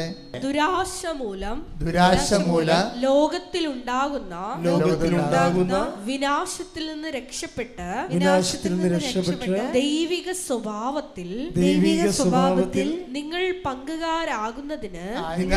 ഇത് വിഷയം കണ്ട എന്താ പറഞ്ഞിരിക്കുന്നത്? ദുരാശ മൂലം ഒന്ന് പറഞ്ഞ ദുരാശ മൂലം ലോകത്തിലുണ്ടാകുന്ന വിനാശത്തിൽ നിന്ന് രക്ഷപ്പെട്ട് ദൈവിക സ്വഭാവത്തിൽ നിങ്ങൾ പങ്കുകാരാകുന്നതിന് തന്റെ മഹത്വവും ഔന്നത്യവും വഴി അവിടുന്ന് നിങ്ങൾക്ക് അമൂല്യവും ശ്രേഷ്ഠവുമായ വാഗ്ദാനങ്ങൾ നൽകിയിരിക്കുന്നു. അപ്പൊ വാഗ്ദാനം നൽകിയിരിക്കുന്നു എന്നല്ല പറയണത്. 2 പത്രോസിലെ 1:4 വാഗ്ദാനം നൽകിയിരിക്കുന്നു. വാഗ്ദാനം എന്ന് പറഞ്ഞാൽ എന്താ? ഉടമ്പടിയാ ശരിക്കും വാഗ്ദാനം എന്ന് പറയണത്. ഉടമ്പടി നൽകിയിരിക്കുന്നതാണ് പറയണത്. അപ്പം അതറിയണമെങ്കിലേ, അതായത് നമ്മുടെ സങ്കീർത്തനം 105 എടുത്ത് 105:8 എടുത്ത് ശ്രുതിക്കട്ടെ. ഹല്ലേലൂയ ഹല്ലേലൂയ ഹല്ലേലൂയ ഹല്ലേലൂയ ഹല്ലേലൂയ. യേശുവേ നന്ദി. ഹല്ലേലൂയ ഹല്ലേലൂയ. സങ്കീർത്തനങ്ങൾ 105:8. സങ്കീർത്തനം 105:8. അവിടുന്ന് തന്റെ ഉടമ്പടി എന്നേക്കും അനുസ്മരിക്കും. തന്റെ വാഗ്ദാനം തലമുറകൾ വരെ ഓർമ്മിക്കും. അപ്പൊ ഉടമ്പടി എന്നേക്കും അനുസ്മരിക്കും, തന്റെ വാഗ്ദാനം തലമുറകൾ വരെ ഓർപ്പിക്കും. അപ്പോൾ ഉടമ്പടിയും വാഗ്ദാനം എന്ന് പറഞ്ഞാൽ എന്താണ്? ഒന്ന് തന്നെയാണ്. ഉടമ്പടി എന്ന് പറയുമ്പോൾ എന്താണ്? വാഗ്ദാനങ്ങളെ നമ്മൾ അർഹരാക്കുകയാണ്. ദൈവം നമുക്ക് മനുഷ്യരാശിക്ക് കൊടുത്തിരിക്കുന്ന ഓരോരുത്തരുടെ ജീവിത രീതി, ജീവിത അവസ്ഥകളനുസരിച്ചുകൊണ്ട് 8000 സിസ്റ്റം വാഗ്ദാനം നൽകിയിട്ടുണ്ട്. ഈ ഒറ്റ ഉടമ്പടി കൊണ്ട് 8000 വാഗ്ദാനങ്ങളിൽ നമ്മൾ അവകാശികളാക്കുകയാണ് നമ്മളെ. ദൈവത്തിൻ്റെ വാഗ്ദാനങ്ങൾ ഇപ്പം അത് 5:9 എന്ന് വായിച്ചേ. 105:9. അബ്രാഹത്തോട് ചെയ്ത ഉടമ്പടി, അബ്രാഹത്തോട് ചെയ്ത ഉടമ്പടി ഇസ്ഹാക്കിന് ശപഥപൂർവം നൽകിയ വാഗ്ദാനം തന്നെ. ഉടമ്പടി വാഗ്ദാനം തന്നെ എന്നല്ലേ പറയണത്. ഉടമ്പടി എടുക്കുമ്പോൾ നമുക്ക് എന്താ സംഭവിക്കണത്? വാഗ്ദാനം നമ്മൾ പ്രാപിക്കുകയാണ്. ഈ വാഗ്ദാനം അലപരാധികൾക്കും ജഡിക സന്തതികൾക്കും വാഗ്ദാനം പ്രാപിക്കാൻ പറ്റത്തില്ല. അവിടെ വെച്ചാണ് ഉടമ്പടി പുതുക്കി വരണത്. അലപരാധികൾക്കും അലപരാധി ജീവിതമുള്ളവർക്കും ജഡിക ജീവിതം ഉള്ളവർക്കും ഉടമ്പടിയുടെ വാഗ്ദാനം പ്രാപിക്കാൻ പറ്റത്തില്ല. നിങ്ങളുടെ പല കാര്യവും നടക്കാത്തതിൻ്റെ കാര്യം അതാണ്, വേറെ പ്രശ്നങ്ങളൊന്നുമില്ല. നിങ്ങൾ ആ ഉടമ്പടി എടുത്ത കാലത്ത് എന്ത് സ്വഭാവമായിരുന്നു അതുതന്നെ ഇപ്പോഴും. പിന്നെ എങ്ങനെയാണ് വാഗ്ദാനം പ്രാപിക്കണത്? എപ്പോഴും നമ്മൾ ശ്രദ്ധിക്കണം. കാരണം ഉടമ്പടി പുതുക്കുന്നതിന് ആനുപാതികമായിട്ട് എങ്ങനെയാണ് വരണമെന്ന് വെച്ചാൽ ഈ വാഗ്ദാനം പ്രാപിക്കുന്നതനുസരിച്ച് ദൈവ സ്വഭാവം ആർജിച്ചുകൊണ്ടേ ഇരിക്കണം. അതാണ് 2 പത്രോസിന്റെ 1:4 ഒന്നുകൂടി വായിച്ചേ. ശ്രുതിക്കട്ടെ. ഹല്ലേലൂയ ഹല്ലേലൂയ ഹല്ലേലൂയ. യേശുവേ നന്ദി. ഹല്ലേലൂയ ഹല്ലേലൂയ. ദുരാശ മൂലം ലോകത്തിലുണ്ടാകുന്ന വിനാശത്തിൽ നിന്ന് രക്ഷപ്പെട്ട് ദൈവിക സ്വഭാവത്തിൽ. വിനാശം ഉണ്ടാകണത് എങ്ങനെയാണ്? വിനാശം ഉണ്ടാകേണ്ടത് എങ്ങനെയാണ്? ദുരാശ മൂലമാണ്. കണ്ടില്ലേ? ദുരാശ മൂലമാണ് വിനാശം ഉണ്ടാകുന്നത്. അപ്പം നിങ്ങളുടെ കുടുംബത്തിൽ വിനാശം ഉണ്ടാകാം, സമാധാനക്കുറവുണ്ടാകാം. വിനാശമെന്ന് ബൈബിൾ പറയുന്നുണ്ടെങ്കിലും അത് പൊതുവെ ഓരോരുത്തർക്കും ഓരോ രീതിയിലുള്ള വിനാശമാണ് അനുഭവിക്കുന്നത്. ഓരോരുത്തർക്കും ഓരോ ഇപ്പം കഴിഞ്ഞ ദിവസങ്ങളിലൊരു സാക്ഷ്യം ഉണ്ടായിരുന്നു. ഞാൻ ഉടമ്പടി ചെയ്തത് UK പോകാനാണ്. അപ്പോൾ UK കാര്യങ്ങൾ സെറ്റായപ്പോൾ തന്നെ കൂട്ടുകാരത്തി പറഞ്ഞ് ആസ്ട്രേലിയയിൽ പോകാമെന്ന് പറയും. പിന്നെ ഞാൻ ആസ്ട്രേലിയയിലേക്ക് പോയത്. അവിടുന്ന് പണിയും പഠിച്ച് തിരിച്ചു വന്നിരിക്കുന്ന ആൾ. ദുരാശ. ഉടമ്പടി വേറെ. അപ്പം ദുരാശകൾ ഇങ്ങനെ മാറും മനുഷ്യനെ. ദുരാശ മൂലമാണ് വിനാശം ഉണ്ടാകുന്നത്. ഉടമ്പടി ചെയ്ത് UK പോകാനാണ്. പക്ഷേ ഉടമ്പടി അത് ദൈവത്തെ പ്രോസസ് ചെയ്തിരിക്കുമ്പോൾ ഈ പിശാസിന് വേറെ ആരാണ്ട് വന്ന് പറഞ്ഞ് ആസ്ട്രേലിയയാണ് ഇതിനേക്കാൾ നല്ലതെന്ന് പറഞ്ഞു. ഉടനെ ഇവൾ ആസ്ട്രേലിയയിലേക്ക് വണ്ടി തിരിച്ചു വിട്ട് അത് കുളമായി നാശകോടാരിയായി തിരിച്ചു വന്നു. അതാണ് വിനാശം എന്ന് പറയുന്നത്. മനസ്സിലായില്ലേ? എന്തുമല്ല, ദുരാശ മൂലമാണ് വിനാശം വരണത്. കണ്ട, എപ്പോഴും നമ്മൾ നോക്കുക, നമ്മുടെ ഈ ആശകളുടെ ഉള്ളിൽ പലപ്പോഴും ആശ എന്ന് പറഞ്ഞ പല കാര്യവും ആഗ്രഹമായിരിക്കത്തില്ല, ദുരാശയിരിക്കും. ദുരാശ മൂലം ലോകത്തിന് വിനാശം എന്നാണ് പറയുന്നത്. ലോകത്തെ നിങ്ങളുടെ ജീവിതത്തിന് ആർക്കെങ്കിലും ഒരു ദുരാശ വന്നാൽ സ്വാഭാവികമായിട്ടും വിനാശം ഉറപ്പാണ്. ഇപ്പോഴെന്താ വിഷയം എന്ന് പറയണത്? ഇതിനൊക്കെ എല്ലാം അത് നമുക്കിങ്ങനെ ഒരു അനുഷ്ഠാന ക്രമത്തിൻ്റെ ഭാഗമായി ഒരു എന്തെങ്കിലും കുറച്ച് സാധനങ്ങൾ കൊണ്ടുവന്നിട്ട് എഴുതി കെട്ടിത്താദ്യം പോയി തോന്നിവാസം പോലെ ജീവിച്ച് ദൈവത്തിനെ അനുഗ്രഹം അടിച്ചു മാറ്റാവുന്ന ഒരു വ്യാമോഹം ആർക്കും ആവശ്യമില്ല, നടക്കത്തില്ല. ഇതോടുകൂടി നിങ്ങളുടെ ഒരു തകർച്ച തുടങ്ങുകയാണ്. എന്താ കാര്യം? നിങ്ങൾ ദൈവത്തിനെ പറ്റിച്ച് ദൈവത്തിനോട് ചെയ്ത വാഗ്ദാനം പാലിക്കാതെ പഴയ വഴികളിൽ തന്നെ നിങ്ങൾ ജീവിക്കുകയാണ്. അപ്പോൾ ഇത് വർക്കൗട്ട് ചെയ്യത്തില്ല. വെളുക്കാൻ തേക്കണത് പാണ്ടാക്കാൻ സാധ്യതയുണ്ട്.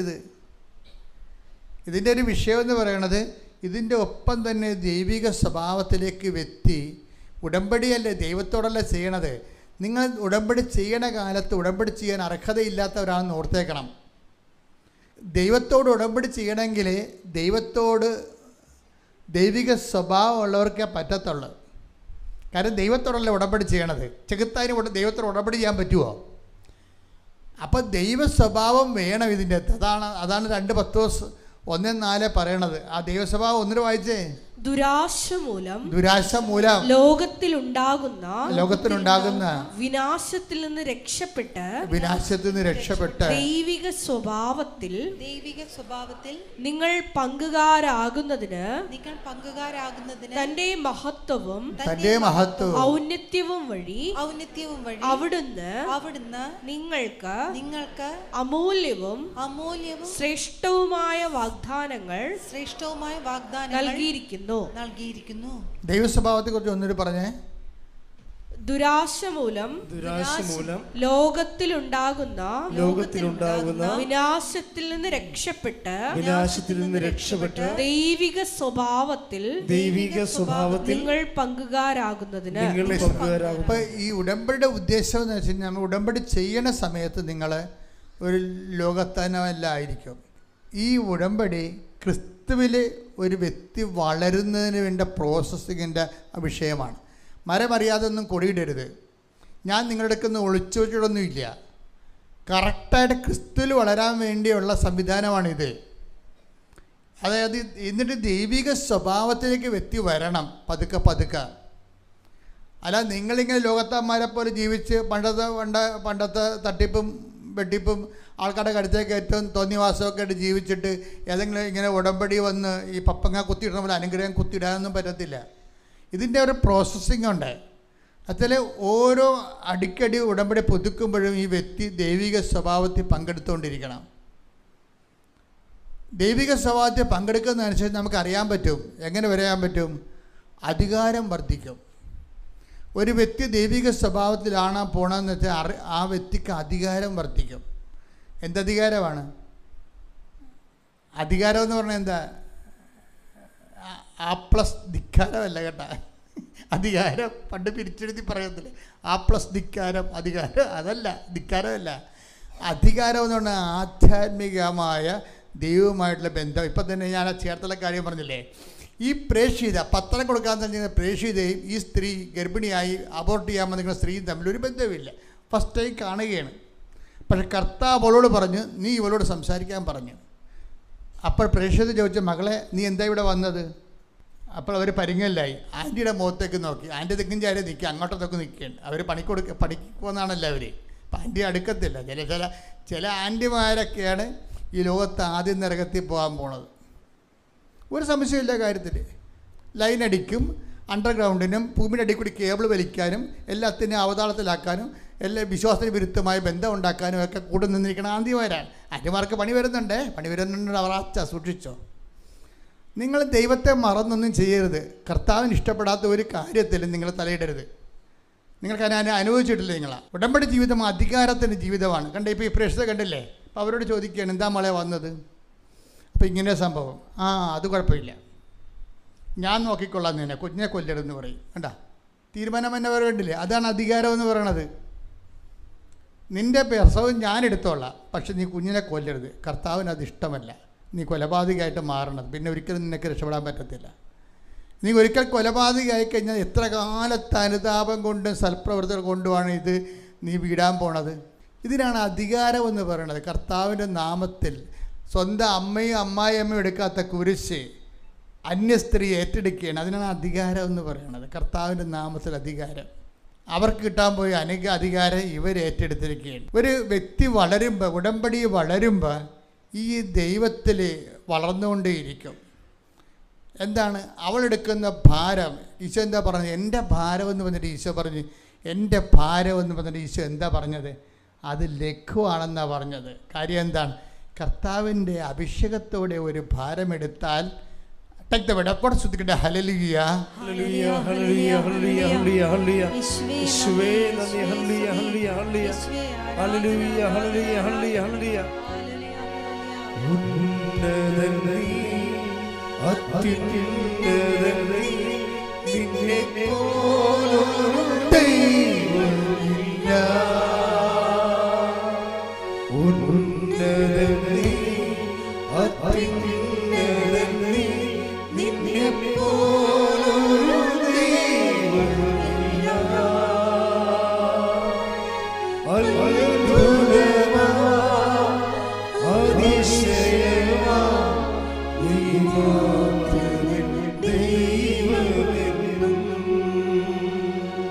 പരിശുദ്ധ പരമദിവ്യകാരുണ്യത്തിന് ആരാധനയും സ്തുതിയും പുകഴ്ചയും ഉണ്ടായിരിക്കട്ടെ. അപ്പൊ ഇവളെന്താ ചെയ്തിരിക്കണത്? ഈ പ്രേക്ഷിത എന്ത് പറ്റി? അവളെ സൃഷ്ടാവിൻ്റെ പ്രതിച്ഛായക്കൊത്ത് നവീകരിക്കപ്പെടുന്ന പുതിയ സൃഷ്ടിയായിക്കൊണ്ടിരിക്കുക. കണ്ട, ഈശോയുടെ ഭാരം എന്ന് പറയുന്നത് എന്താ? വായിച്ചേ. മത്തായി 11:30. മത്തായി 11:30. എന്റെ നുകം വഹിക്കാൻ എളുപ്പമുള്ളതും ചുമട് ഭാരം കുറഞ്ഞതുമാണ്. അപ്പൊ കർത്താവിന് വേണ്ടി ഒരു ചുമടെടുത്താല് അത് ദൈവത്തിൻ്റെ അഭിഷേകം ഉള്ളത് കൊണ്ട് ഇവർക്ക് ഭാരം കുറഞ്ഞു കിട്ടും. പ്രേക്ഷിതയ്ക്ക് ഭാരം കുറഞ്ഞു കിട്ടും. അമ്മയ്ക്കും ഇത് ഭാരമാണ്. കാര്യം എന്താ? മാനുഷികമായിട്ടാണ് അവരെടുക്കുന്നത്. അമ്മ സേവയിലെ വരുമാനമാണ് നോക്കിയത്. കാര്യം 10-20,000 രൂപ മാസം കിട്ടുന്നതാണ്.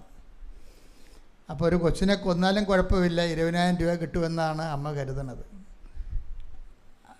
പക്ഷേ നമ്മളെപ്പോഴും ശ്രദ്ധിക്കേണ്ടതേ, ഒരു മനുഷ്യൻ ക്രിസ്ത്യാനിയാണ് അല്ലേ എന്നുള്ളത് ഇതുപോലെ 1-2 അനുഭവങ്ങൾ വരുമ്പോൾ മാത്രമേ ദൈവം അസസ് ചെയ്യണേ. നിനക്കിட்ட പണി തന്നതാണേ. നീ ക്രിസ്ത്യാനിയാണെന്നും പറഞ്ഞ് നാക്ക് നീട്ടി 24 മണി എല്ലാ ദിവസവും വന്ന് കുർബാന സ്വീകരിക്കുമ്പോൾ നീ അല്ല എന്ന് പറയാൻ വേണ്ടി കർത്താവ് നിന്നെ ബ്രാൻഡ് ചെയ്യണതാണ്. ഇതുപോലൊരു കുരിശങ്ങടെ വിട്ടിട്ട് വെച്ച് തരും. അപ്പം നീ എൻ്റെ പെടലി ഓടിയണേ, താഴെ ഇറക്കി വെക്കുമോ എന്ന് പറഞ്ഞുകൊണ്ട് കാറും. അപ്പം നീ മാറി നിൽക്കാൻ പറഞ്ഞെങ്കിൽ ഈ പണിക്ക് ഇങ്ങോട്ട് വരണ്ടെന്ന് പറയും. അതായത് ഇരുന്ന് പവർ പോകും ആൾക്കാർക്ക്.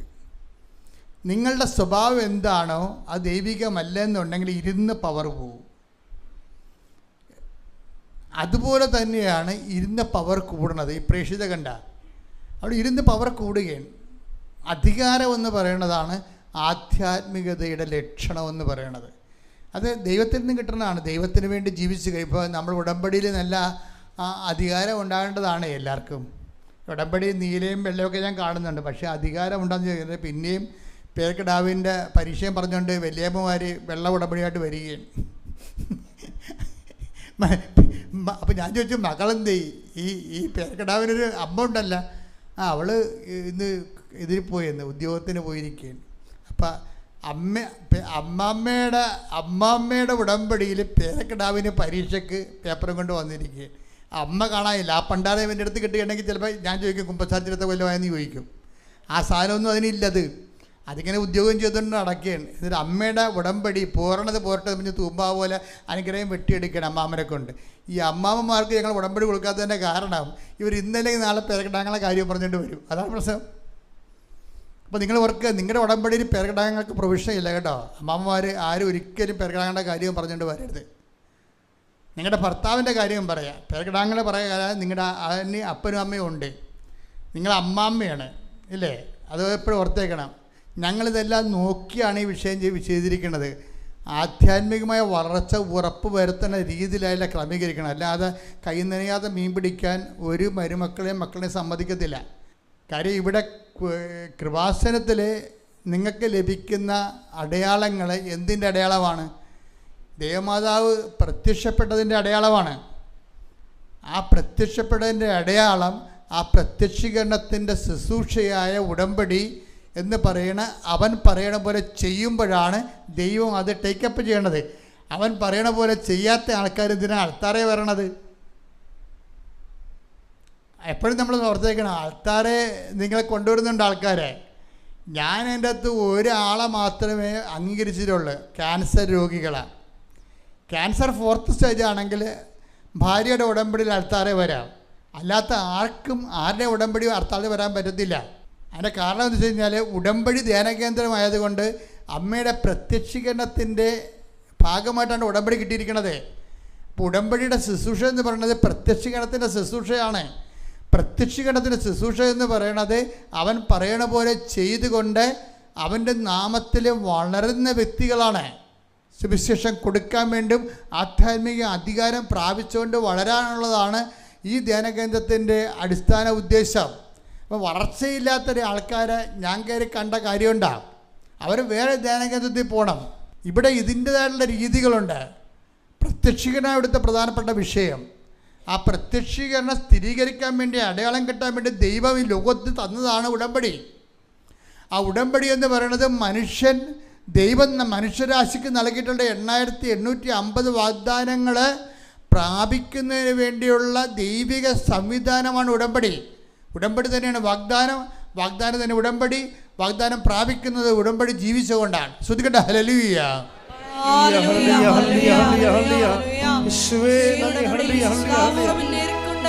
വാഗ്ദാനങ്ങൾ പ്രാപിക്കുവാൻ ഈ ആരാധനയിലൂടെ ഞങ്ങളെ തിരഞ്ഞെടുത്ത് അഭിഷേകം ചെയ്യണമേ.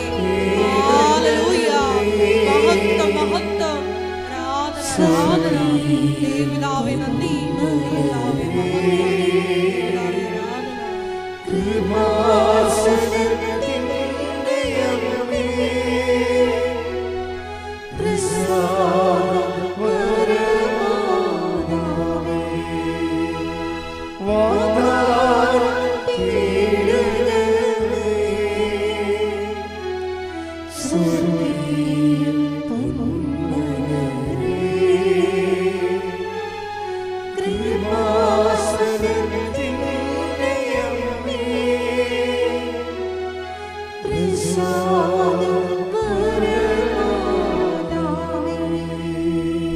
പരമദിവ്യകാരുണ്യത്തിന് ആരാധനയും സ്തുതിയും പുകഴ്ചയും ഉണ്ടായിരിക്കട്ടെ.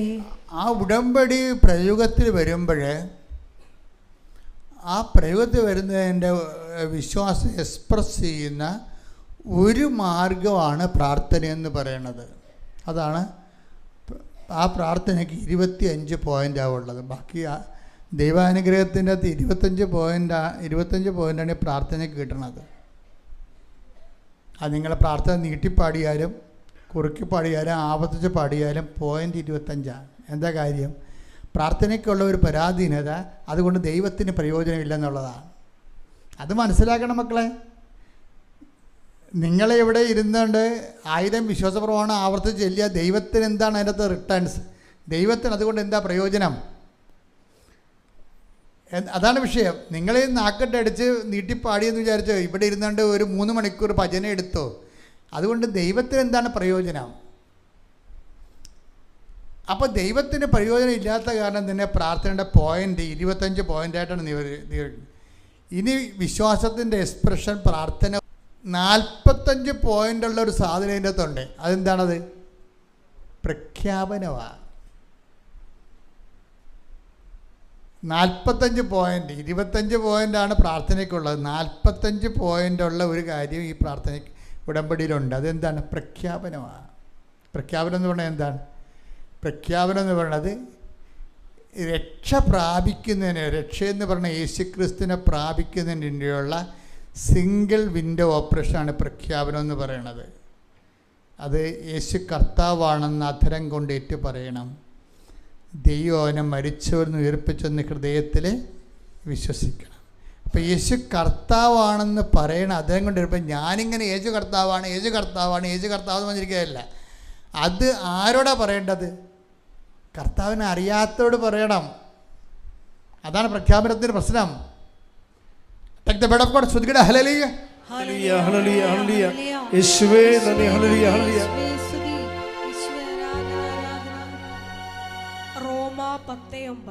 റോമ 10:9. ആകയാൽ യേശു കർത്താവാണ് എന്ന് അധരം കൊണ്ട് ഏറ്റുപറയുകയും ദൈവം അവനെ മരിച്ചവരിൽ നിന്ന് ഉയർപ്പിച്ചു എന്ന് ഹൃദയത്തിൽ വിശ്വസിക്കുകയും ചെയ്താൽ നീ രക്ഷ പ്രാപിക്കും. അപ്പൊ രക്ഷ പ്രാപിക്കാനുള്ള 2 വഴികളാണുള്ളത്. എന്തൊക്കെയാണത്? രക്ഷ എന്ന് പറയുന്നത് എന്താണ്? ക്രിസ്തു. ആ വിഷയം. രക്ഷ എന്ന് പറയുന്നത് എന്താണ്? ക്രിസ്തുവിനെ. അതറിയണമെങ്കിൽ ലൂക്കാ 2:30 വായിച്ച്. ശ്രുതികട ഹല്ലേലൂയ.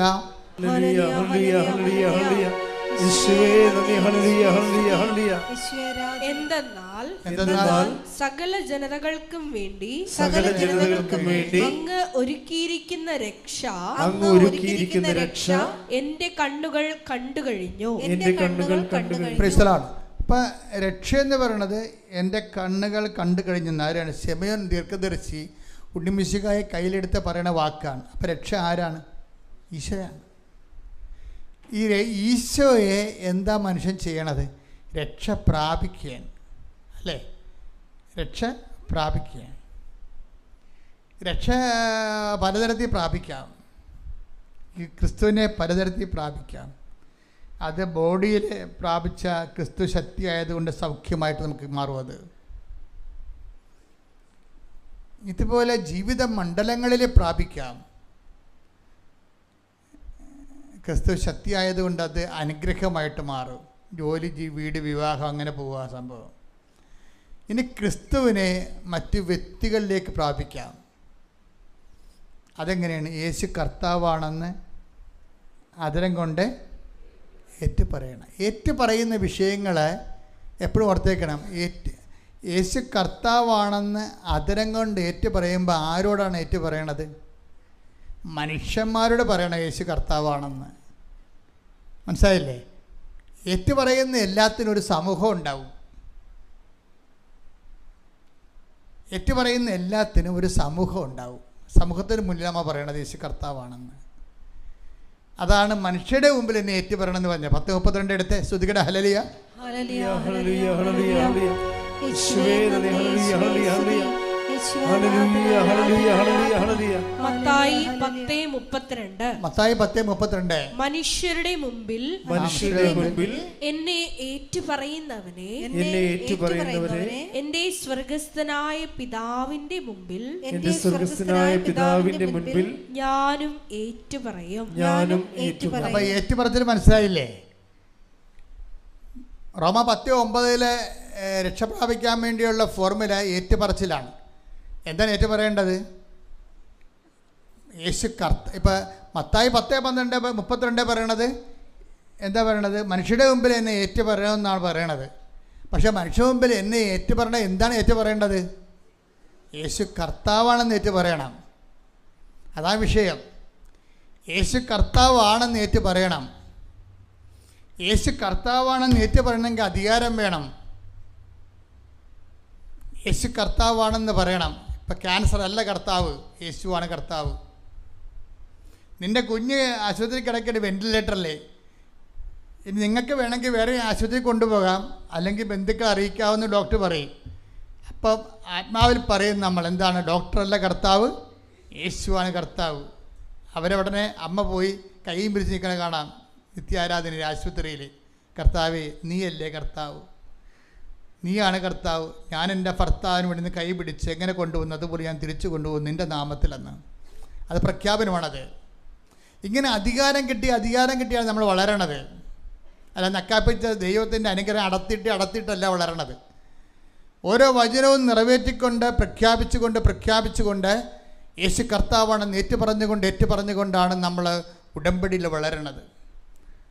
വളർച്ച പ്രാപിക്കുന്ന അനുപാതികമായിട്ട് അധികാരം കൂടിക്കൊണ്ട്, അതാണ് ഈശോ നൽകുന്ന ഏറ്റവും നല്ല സംഭവം അത് തന്നെയാണ്. എന്താ ഞാൻ നിങ്ങൾക്ക് കണ്ട ആ വചനം എടുത്തേ, മത്തായി 10:1 എടുത്തേ. ശ്രുതിക്കട്ടെ. ഹല്ലേലൂയ, ഹല്ലേലൂയ, ഹല്ലേലൂയ, ഹല്ലേലൂയ, ഹല്ലേലൂയ, യേശുവേ നന്ദി, ഹല്ലേലൂയ, ഹല്ലേലൂയ.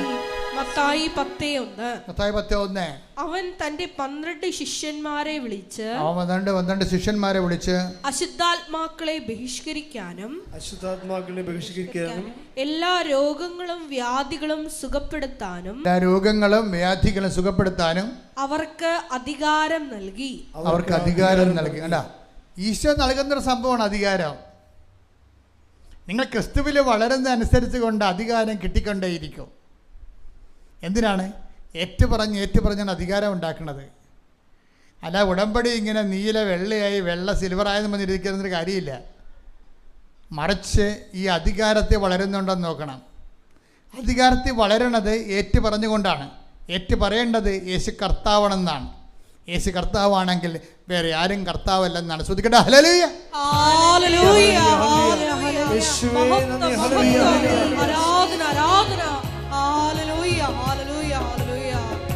ഞങ്ങളുടെ ജീവിത പ്രശ്നങ്ങളെല്ലാം ഈയാണ് കർത്താവ്. ഞങ്ങൾ ഉറക്കെ യേശു ദൈവമാണെന്നും ഞാൻ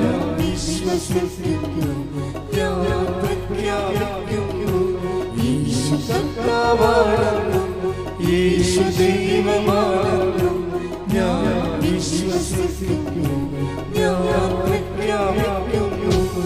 യേശുവേ രക്ഷകനാ, കർത്താവേ, നാഥനേ, യേശുവേ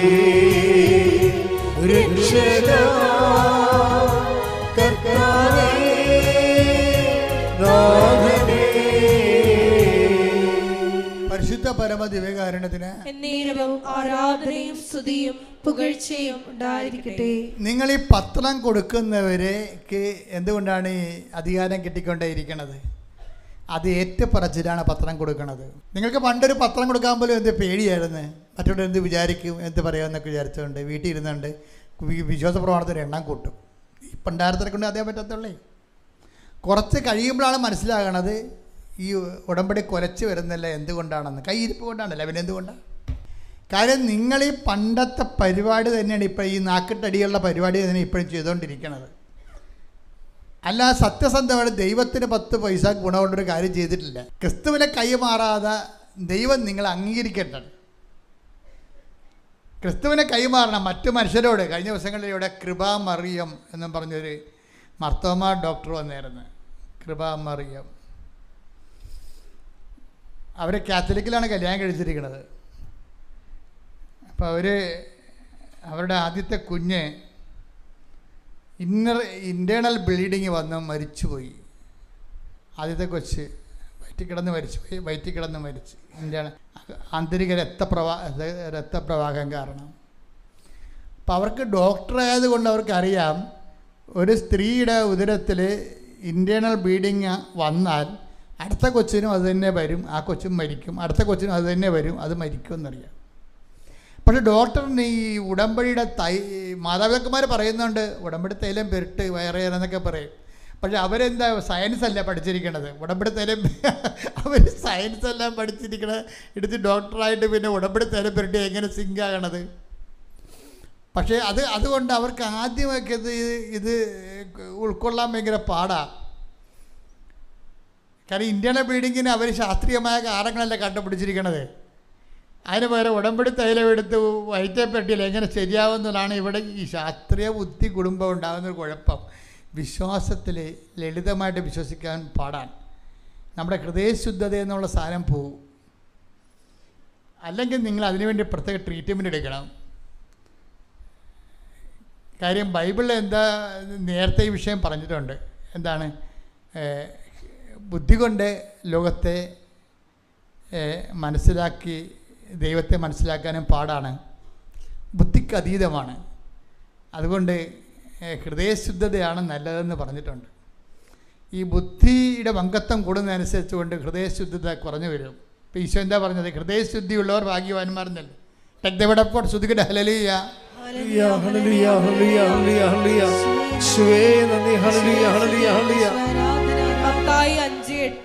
മത്തായി 5:8 ഹൃദയശുദ്ധിയുള്ളവർ ഭാഗ്യവാന്മാർ, അവർ ദൈവത്തെ കാണും. ദൈവാനുഭവത്തിന് വേണ്ടത് എന്താണ്? ഹൃദയശുദ്ധിയാണ് വേണ്ടത്. അപ്പം അവിടെ മാതാപിതാക്കന്മാർ കൊണ്ടുനടന്ന് അവർ ഡോക്ടറോട് പറയാം, മകളെ ഉടമ്പടി തൈലം തേക്ക്, കർത്താവല്ലാതെ ഇനി വേറെ മാർഗമൊന്നും ഇല്ലെന്ന് പറയും. അപ്പോൾ ഇവൾ പറയും ഉടമ്പടി തൈലം തേച്ചാലും ഡോക്ടർ പറയും ഉടമ്പടി തൈലം തേച്ചാലും ശരിയാകുമോ? ഇൻറ്റേർണൽ ബ്ലീഡിങ് വന്നു കഴിഞ്ഞാൽ പിന്നെ എപ്പോഴും അത് വരുമെന്നാണ് ശാസ്ത്രം പറയണത്. അതാണ് പ്രശ്നം. അപ്പം അവർക്കത് സിങ്കാകണില്ല. പക്ഷെ കൊച്ചിനെ വേണം താനും. ഒരു കുഞ്ഞിനെ ഒരു കൊല്ലം വയറ്റിലിട്ടിട്ട് അവസാനം അത് ചത്ത് പുറത്തേക്ക് വന്നു കഴിഞ്ഞാൽ ആ അമ്മ അനുഭവിക്കുന്ന സങ്കടം എന്തായിരിക്കും? അതല്ല അതിൻ്റെ വൈകാരിക നിലവാരം എന്ന് പറയണത്. നമ്മുടെ ബുദ്ധിയും ശാസ്ത്രവും എന്തൊക്കെ പഠിപ്പിച്ചാലും ഈ അമ്മയുടെ കണ്ണുനീര് എങ്ങനെ പരിഹാരം കാണും? അതിന് കർത്താവ് തന്നെ വേണ്ടേ? അപ്പോൾ ഈ മാർത്തോമ ഡോക്ടർ എന്നാ പറഞ്ഞാലും ശരി, അവർ അടുത്ത പ്രഗ്നൻ്റ് ആയപ്പോൾ തന്നെ അവർ ഉടമ്പടിയിലോട്ട് വന്നു. സ്വന്തമായിട്ട് ഉടമ്പടി എടുത്തിട്ട് അവരുടെ 3-ാം മാസം ആകുമ്പോഴാകുമ്പോൾ തന്നെ അവർ വയറ്റിൽ ഉടമ്പടി തൈലം തേച്ച് വിശ്വാസപ്രമാണം ചെല്ലാൻ തുടങ്ങി. അവർ പറയണത്, ഞാൻ പിന്നീട് സ്കാനിങ്ങിന് പോകുമ്പോൾ 3-ാം മാസം 6-ാം മാസം 9-ാം മാസം സ്കാനിങ് ഉണ്ടല്ലോ, സ്കാനിങ്ങിന് പോകുമ്പോഴൊക്കെ ഞാൻ ഉപ്പ് കൊണ്ടുപോയി സ്കാനിങ്ങിൻ്റെ മെഷീൻ്റെ ഇപ്പുറത്ത് വിശ്വാസപ്രമാണം ചൊല്ലിയിടും. അതാണ് വിഷയം. അപ്പോൾ എന്താണ്? അവർ കൈപൊക്കി സമ്മതിക്കുകയാണ്, കർത്താവേ നീയാണ് വയറും കുഞ്ഞുങ്ങളെയും അതിൻ്റെ പ്രഗ്നൻസിയും ഡെലിവറിയും ഇതെല്ലാം സൃഷ്ടിച്ച ശാസ്ത്രമല്ലല്ലോ. ശാസ്ത്രം എന്താണ് ശരിക്കും പറഞ്ഞാൽ?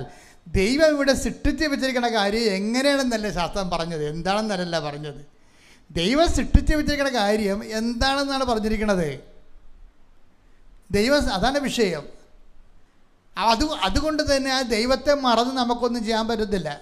ഇപ്പം നിങ്ങൾ ഐയു എന്നൊക്കെ പറഞ്ഞുകൊണ്ട് ഡോക്ടർ പറയുമ്പോൾ നിങ്ങളുടെ ഭ്രൂണം കൊണ്ടുപോയി ശീതീകരിച്ച് വെച്ചിട്ട് ഒരെണ്ണം എടുക്കും, പിന്നെ 4 ഒരു പാക്കേജ് 5 ലക്ഷത്തിൻ്റെ പാക്കേജ് അതിൽ നിന്ന് ഒരെണ്ണം എടുത്ത് നിങ്ങൾക്ക് തരും, ഒരെണ്ണം തന്നെ കൊന്ന് മാറ്റും. ഇതെല്ലാം പരിപാടി. ചിലപ്പോൾ ഒരെണ്ണം ജനിച്ചത് അപ്പോൾ എത്ര എണ്ണത്തിനെ കൊന്നിട്ടാണ്, എത്ര സൈഗോട്ട് കൊന്നിട്ടാണ് ഒരു കൊച്ചിനെ ഉണ്ടാക്കുന്നത്. ഇത് സഭ ഇതിനെതിരാണ്. അതുകൊണ്ട് ബുദ്ധിയും ബോധമുള്ളവരും ദൈവത്തോട് പേടിയുള്ളവരാരും ഈ സംഭവം ചെയ്യത്തില്ല. ഇന്നലെ ഇവിടെ ഒരു സാക്ഷ്യം ഉണ്ടായി. 16 കൊല്ലം മക്കളില്ല. 16 കൊല്ലം, ഒരു 6 കൊല്ലമല്ല, 16 കൊല്ലം. 16ാമത്തെ കൊല്ലം അവിടെ ഉടമ്പടി ചെയ്ത് 3-ാം മാസം ഒരു പ്രഗ്നൻ്റായി കുഞ്ഞിനെ കൊണ്ടൊന്ന് സാക്ഷ്യം പറയുക. അപ്പോൾ ഇതിൻ്റെ പ്രശ്നം എന്ന് പറയുന്നത്, ശാസ്ത്രം എത്ര പുരോഗമിച്ചെന്ന് പറഞ്ഞാലും ദൈവത്തിൻ്റെ ഇടപെടൽ വേറെ ഒരു ലെവലിലാണ് ആ സംഭവം പോണത്. ഈ IUF ഉള്ളാന്ന ലോകത്ത് തന്നെയാണ് ഇവർ 16 കൊല്ലം മക്കളില്ലാതെ നടന്നത്. പക്ഷേ കർത്താവുമായിട്ട് അവർ ഉടമ്പടിയിലേക്ക് എത്തിക്കഴിയുമ്പോൾ ഇവരുടെ ആവശ്യം ദൈവത്തിൻ്റെ ആവശ്യമായി മാറും. പക്ഷേ എൻ്റെ പ്രശ്നം എന്താണ്? നിങ്ങൾ ദൈവത്തിൻ്റെ ആവശ്യമായിട്ട് പ്രാഥമിക ഉടമ്പടി ചെയ്യുന്നതിൽ കുഴപ്പമില്ല. പക്ഷേ നിങ്ങൾ ദൈവ സ്വഭാവത്തിലേക്ക് പതുക്കെ ഉടമ്പടി ചെയ്യാനുള്ള അനുവാദവും അനുഗ്രഹവും യോഗ്യതയും വർദ്ധിപ്പിച്ചു കൊണ്ടേയിരിക്കണം.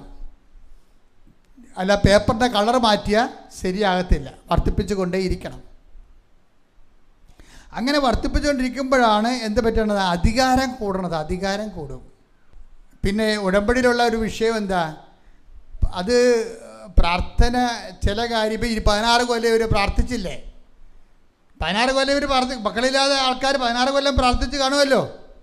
എന്നാൽ പിന്നെ എന്താ 16 കൊല്ലത്തിലൂടെ ആ പ്രാർത്ഥനയ്ക്ക് മക്കളില്ലാതെ ഇറങ്ങുന്നത്? അതിൻ്റെ അപ്പുറത്ത് കുറേ സാധനങ്ങളുണ്ട്. അതെന്താണ്? ഒന്ന് പ്രഖ്യാപനമാണെന്ന് ഞാൻ നിങ്ങളോട് പറഞ്ഞു. അതിൻ്റെ ഉദ്ദേശം എന്താണ്? യേശു കർത്താവാണെന്ന് പ്രഖ്യാപിക്കണം. 10 പത്രം മനുഷ്യടുത്ത് കൊടുക്കുമ്പോൾ എന്ത് ചെയ്യും? നിങ്ങൾക്ക് തലക്ക് അസുഖമാണ്. വിദ്യാഭ്യാസത്തിൻ്റെയും ശാസ്ത്രത്തിൻ്റെയും ലോകത്ത് പത്രോജ് കൊണ്ടുകൊണ്ട് നടക്കണം. നാണമുണ്ടോ നിങ്ങൾക്കെന്ന് ചോദിച്ചു. അപ്പോൾ നിങ്ങൾ പറഞ്ഞ നാണമില്ല കർത്താവിന് വേണ്ടി. ഞങ്ങൾക്ക്, ഞാൻ മാത്രമല്ല, ഞങ്ങളുടെ തലമുറ 2000 കൊല്ലമായിട്ട് നാണമില്ലാത്തവന്മാരാണ് ഇത് ഉണ്ടാക്കിയത്. അവർ ആടുകളുടെ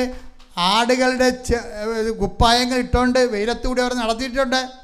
അവരെ മരത്തെ തൂക്കി അസ്ത്രമേത് കൊന്നിട്ടുണ്ട്. അവരെ കട്ടിലിട്ട് വറുത്ത് കൊന്നിട്ടുണ്ട്. അവരുടെ ഇന്നത്തെ ആൾക്കാരാണ് ഞങ്ങൾക്ക് നാണമില്ല. എന്ത് കാര്യം? കർത്താവിനെ ലോകത്ത് കൊടുക്കുന്നതിൽ ഞങ്ങൾക്ക് നാണമില്ല. നീ ഇന്ന് ഞങ്ങളെപ്പോലെ നാളെ നീയും കർത്താവിനെ പ്രഘോഷിക്കുന്നൊരു കാലം ഉണ്ടാകുമെന്ന് പറയണം. അതാണ് അധികാരം. ശ്രുതിക്കട്ടെ ഹല്ലേലൂയ, ഹല്ലേലൂയ, ഹല്ലേലൂയ, ഹല്ലേലൂയ, ഹല്ലേലൂയ, ഹല്ലേലൂയ, ഹല്ലേലൂയ. യേശു കർത്താവാണെന്ന് ലോകത്തോട് പ്രഘോഷിക്കുവാൻ ഈ ആരാധനയിലൂടെ ഞങ്ങൾക്ക് പ്രത്യേക അഭിഷേകം നൽകണമേ. ഹല്ലേലൂയ, ജയം ഹല്ലേലൂയ, യേശു കർത്താവ് ജീവിക്കുന്നു. ഹല്ലേലൂയ, ജയം ഹല്ലേലൂയ, യേശു കർത്താവ് ജീവിക്കുന്നു. ഹല്ലേലൂയ, ജയം ഹല്ലേലൂയ, യേശു കർത്താവ് ജീവിക്കുന്നു. പരിശുദ്ധ പരമദിവ്യകാരുണ്യത്തിന് ആരാധനയും സ്തുതിയും പുകഴ്ചയും. എൻ്റെ മക്കളെ, റോമ 10:9 അനുസരിച്ച് കൊണ്ട് ഏറ്റുപറച്ചിലാണ്. എന്താണ്? യേശു കർത്താവാണെന്ന് ഏറ്റുപറയണം. ഏറ്റുപറയണത് എന്താണ്? മത്തായി 10:32 അനുസരിച്ച് കൊണ്ട് മനുഷ്യരുടെ മുമ്പ് ഏറ്റുപറയണം. അല്ല വീട്ടിൽ അടുക്കളയിൽ കുത്തിരുന്ന് ഏറ്റുപറയണ കാര്യമല്ല ഇത്.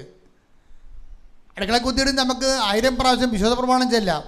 പക്ഷേ നീ ഒരു കൊല്ലം ചെല്ലിയാൽ 25 പോയിൻ്റ് കിട്ടത്തുള്ളൂ. എന്താ കാര്യം? ഏറ്റുപറച്ചിലില്ല അതിൻ്റെ അകത്ത്. ഏറ്റുപറയണേ പുറത്തോട്ടിറങ്ങണം. ഏറ്റുപറയണമെങ്കിൽ മനുഷ്യരുടെ മുമ്പിൽ പോകണം.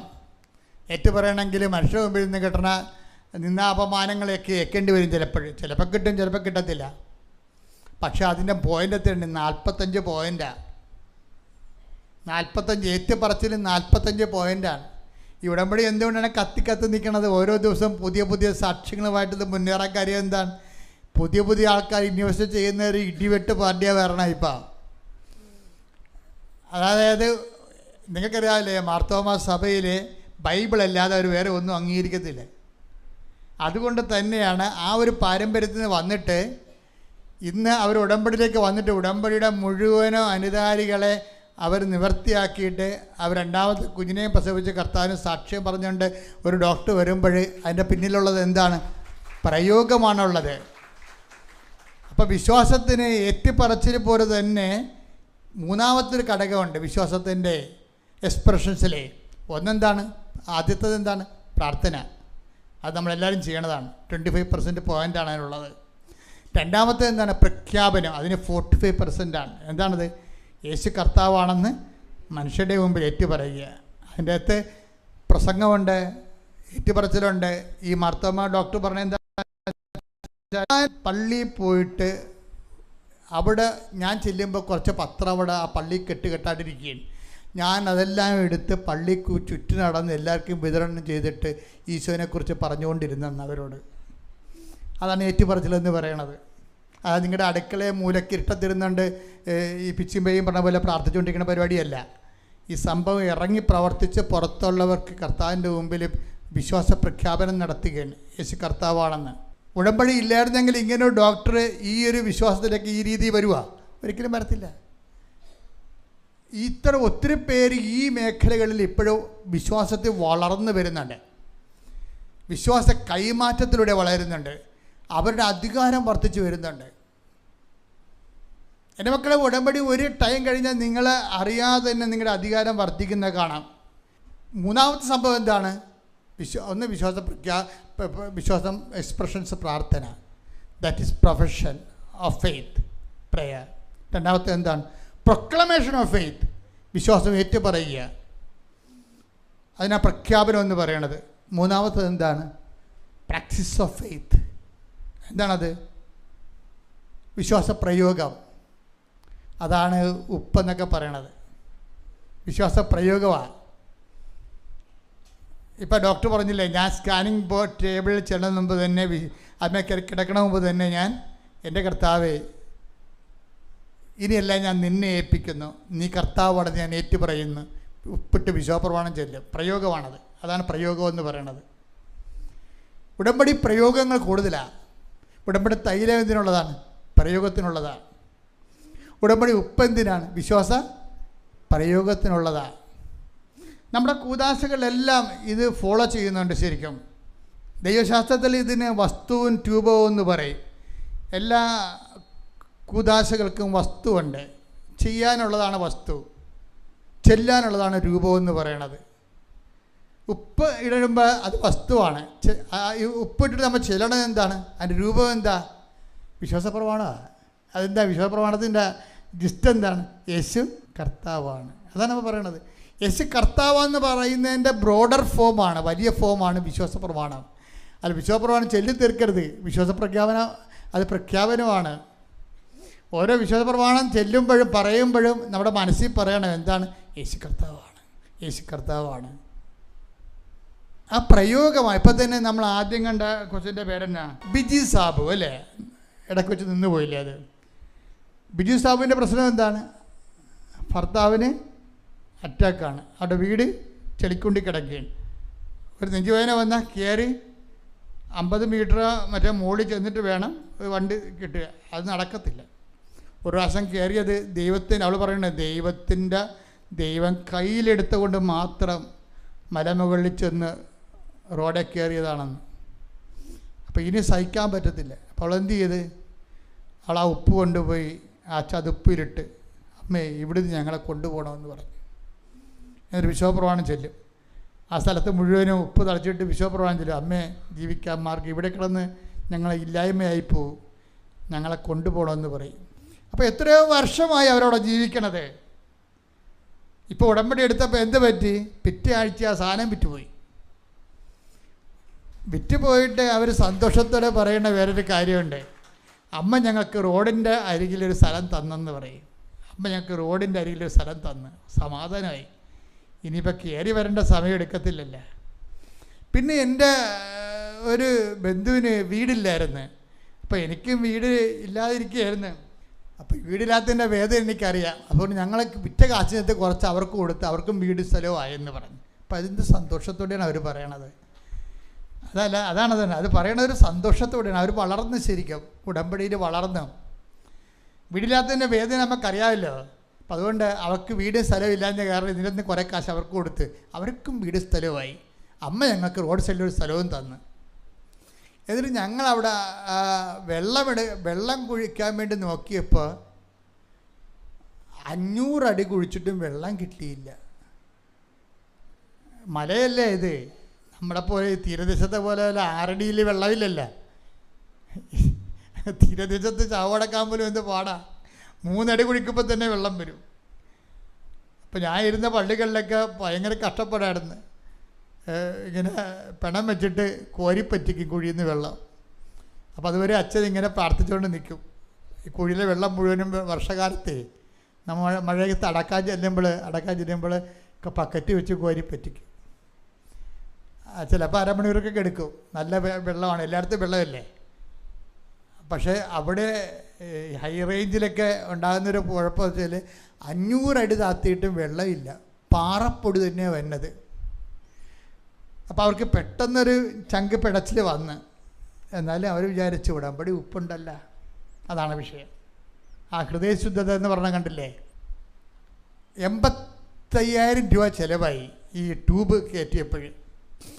കുഴക്കിണറിന് വേണ്ടി ട്യൂബ് 500 അടി താഴെ ഇറക്കിയപ്പോൾ 85,000 രൂപ ചിലവായി. പക്ഷെ പാറപ്പൊടിയാണ് മൊളി വരണത്. അപ്പോൾ അവരിട്ടും പോയി, നടക്കത്തില്ല ചേച്ചി എന്ന് പറഞ്ഞു. എന്നിട്ട് അവർ രാത്രി വിളിച്ച് പറഞ്ഞ്, ചേച്ചി ഞങ്ങൾ വന്നിട്ട് ആ പൈപ്പ് ഊരി തരാം. പൈപ്പ് വിട്ടായിരുന്നല്ല, പൈപ്പ് ഊരി നിങ്ങൾ വിറ്റാൽ 85,000 രൂപ 40,000 രൂപ പൈപ്പ് വിറ്റാൽ കിട്ടും. ആ ചാപ്റ്റർ ക്ലോസ് ചെയ്യണേന്ന് അവർ പറയണേ, ഇവിടുത്തെ 85,000 രൂപ ചിലവായില്ലേ. അപ്പോൾ ഞങ്ങൾ രാവിലെ വന്നിട്ട് പൈപ്പ് ഊരി തരാം, പൈപ്പ് ഊരി വിറ്റാൽ നിങ്ങൾക്ക് 40,000 രൂപ കിട്ടും. അപ്പോൾ ഇവരത് കേട്ടതും കേൾക്കാത്തതുകൊണ്ട് അങ്ങനെ ഇരുന്നുവെച്ചും ഇവർ ഉടമ്പടി ഉപ്പ് കൊണ്ടുപോയി വിശ്വസമാണെങ്കിലെ കുഴലിലിട്ട് രാവിലെ പൈപ്പ് ഊരാൻ വന്നപ്പോൾ പൈപ്പിൽ നിന്ന് വെള്ളം വന്നുകൊണ്ടിരിക്കുകയാണ്. അതാ വിഷയം. അത് പ്രയോഗം എന്ന് പറയുന്നതിന് വിശ്വാസ പ്രയോഗം. വിശ്വാസത്തെ നമ്മൾ പ്രാർത്ഥനയുണ്ട്, വിശ്വാസ പ്രഖ്യാപനമുണ്ട്, അത് മനുഷ്യരുടെ മുമ്പിലാണ്. പിന്നെന്താണ് വിശ്വാസ പ്രയോഗം. അതുപോലെ വസ്തുക്കൾ ഉപയോഗിച്ചുകൊണ്ട് വിശ്വാസത്തെ പ്രയോഗിക്കും. അപ്പോഴാണ് ഈ കരിമ്പാറയിൽ വെള്ളം ചീറ്റണത്. ഇതിങ്ങനെ എത്രയോ ആയിരക്കണക്കിന് അനുഭവങ്ങളല്ലേ ഉടമ്പടിയിലുള്ളത്. അപ്പോൾ നിങ്ങളിതൊക്കെ നോക്കുമ്പോൾ ഞാൻ എന്തുകൊണ്ടാണ് എപ്പോഴും ഞാൻ നിങ്ങളെക്കുറിച്ച് വല്ലപ്പോഴും നല്ല വർത്തമാനം പറഞ്ഞിട്ടുണ്ടോ? ഒരിക്കലും. വല്ല കാലത്തും നിങ്ങളെക്കുറിച്ച് ഞാൻ നല്ല വർത്തമാനം വല്ലതും പറഞ്ഞിട്ടുണ്ടോ? പറയത്തില്ല. അതിൻ്റെ കാരണം ഈ ഉപ്പിടുമ്പോൾ ഒരു 100 പേര് ഉപ്പിട്ടാൽ 2 പേർക്ക് മാത്രമേ വെള്ളം കിട്ടത്തുള്ളൂ. അതെന്താ കാര്യം? ബാക്കി ഉപ്പിടുന്ന കക്ഷികളാരും ഉപ്പിടാൻ വേണ്ടി വളർന്നിട്ടില്ല. അതാണ് പ്രശ്നം. വെറുതെ ഇവിടുന്ന് ഉപ്പും മേടിച്ചുകൊണ്ട് പോയി ഇടണമെങ്കിൽ 2 കിലോ ഉപ്പ് കൊണ്ട് ഇട്ടാൽ മതിയില്ല. പക്ഷെ വർക്കൗട്ട് ചെയ്യത്തില്ല. അധികാരമില്ലാത്ത കാരണം വർക്കൗട്ട് ചെയ്യത്തില്ല. നിങ്ങൾ എവിടെയൊക്കെ ഉടമ്പടി തേൻ തേച്ച് തേൻ കുടിച്ചെന്നൊക്കെ പറഞ്ഞൊരു കാര്യമൊന്നുമില്ല. ആ വ്യക്തി അതിനുള്ള യോഗ്യത ഉണ്ടാകണം. അതിന് ദൈവ സ്വഭാവത്തിലേക്ക് ആ വ്യക്തി വളരണം. ആ ദൈവ സ്വഭാവത്തിലേക്ക് വളരുന്നതിന് വേണ്ടി തന്നെയാണ് ഇപ്പം നമുക്കറിയാമല്ലോ 2 പത്രോസ് 1:4 ദൈവ സ്വഭാവത്തിലേക്ക് വളരാൻ. അത് തന്നെയല്ലേ അവസാനിക്കണത്. എന്താണ്? കൊളോസ്യസ് 3:10 സൃഷ്ടാവിൻ്റെ പ്രതിച്ഛായക്ക് നവീകരിക്കപ്പെടുന്ന പുതിയ മനുഷ്യനെ സ്വീകരിക്കുവാൻ. അപ്പം നമുക്ക് നവീകരിക്കപ്പെടുന്നെങ്കിൽ സൃഷ്ടാവിൻ്റെ പ്രതിച്ഛായക്ക് നവീകരിക്കപ്പെടാൻ പറ്റത്തുള്ളൂ. സൃഷ്ടാവിൻ്റെ പ്രതിച്ഛായക്കകത്ത് നവീകരിക്കപ്പെടുന്ന പുതിയ മനുഷ്യൻ ആരാ? ക്രിസ്തുവാണോ? എനിക്ക് തോന്നണില്ല. ഇപ്പം കൊളോസ്യസ് 3:10 പറയുന്ന സൃഷ്ടാവിൻ്റെ പ്രതിച്ഛായക്കകത്ത് നവീകരിക്കപ്പെടുന്ന പുതിയ മനുഷ്യനെ സ്വീകരിക്കുവാൻ പറയണില്ലേ? അപ്പം ഈ പുതിയ മനുഷ്യൻ ആരാ? സൃഷ്ടാവിൻ്റെ പ്രതിച്ഛായ എന്ന് പറഞ്ഞാൽ ആരാണ്? ക്രിസ്തുവാണോ? അപ്പം ക്രിസ്തുവാണെങ്കിൽ പിന്നെ പഴയ മനുഷ്യനെ അതിൻ്റെ ചെയ്തികളോട് ദൂരെ എറിയാൻ വേണ്ടി ക്രിസ്തു പഴയ മനുഷ്യനല്ലല്ലോ. അപ്പം ക്രിസ്തുവിന് നമ്മൾ അതിൻ്റെ അകത്ത് കൊണ്ടുവരരുത്. ക്രിസ്തുവിൻ്റെ പ്രതിച്ഛായ തന്നെയാണ്. പക്ഷേ when we connected with human creatures, നമ്മളുമായിട്ട് ബന്ധപ്പെട്ട് വരുമ്പോൾ സൃഷ്ടാവിൻ്റെ പ്രതിച്ഛായ ആരാണ്? സൃഷ്ടിയായ അമ്മ തന്നെയാണ്. പൗലോസ് അറിഞ്ഞെങ്കിലും അറിയാതെ പറയുന്നൊരു കാര്യം എന്താണ്? നിങ്ങൾ അമ്മയെപ്പോലെ ക്രിസ്തുവിനെ സ്വീകരിച്ചുകൊണ്ട് Behold the handmaid of the Lord, be it done to me according to thy word. ഇതാ കർത്താവിൻ്റെ ദാസി, നിൻ്റെ വചനം പോലെ ഇതിൽ നിറവേറട്ടെ. അവൻ പറയണ പോലെ ചെയ്തുകൊണ്ട് മാതാവിൻ്റെ അധ്യാത്മത്തിലേക്ക് വളരുന്ന വ്യക്തി സൃഷ്ടാവിൻ്റെ പ്രതിച്ഛായക്ക് നവീകരിക്കപ്പെടുന്ന പുതിയ മനുഷ്യന് അധികാരമുള്ളവനാണ്. ഈ അധികാരമുള്ളവരാണ് വിശ്വാസം പ്രയോഗിക്കുമ്പോൾ പെട്ടെന്ന് മറുപടി വരണത്. അധികാരം പ്രാപിക്കാൻ നോക്കുക.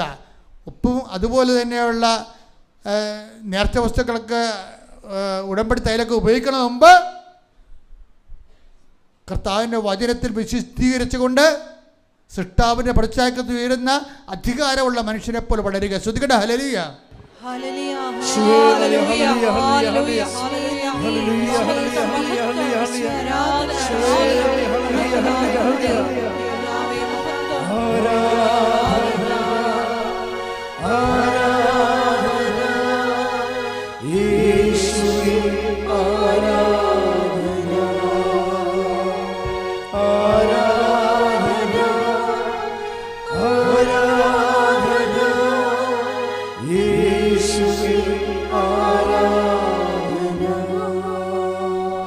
ലൂക്കാസ് സുവിശേഷം 22:32. സ്തുതിക്കട്ടെ. ഹല്ലേലൂയ. ഹല്ലേലൂയ ഹല്ലേലൂയ ഹല്ലേലൂയ ഹല്ലേലൂയ ഹല്ലേലൂയ.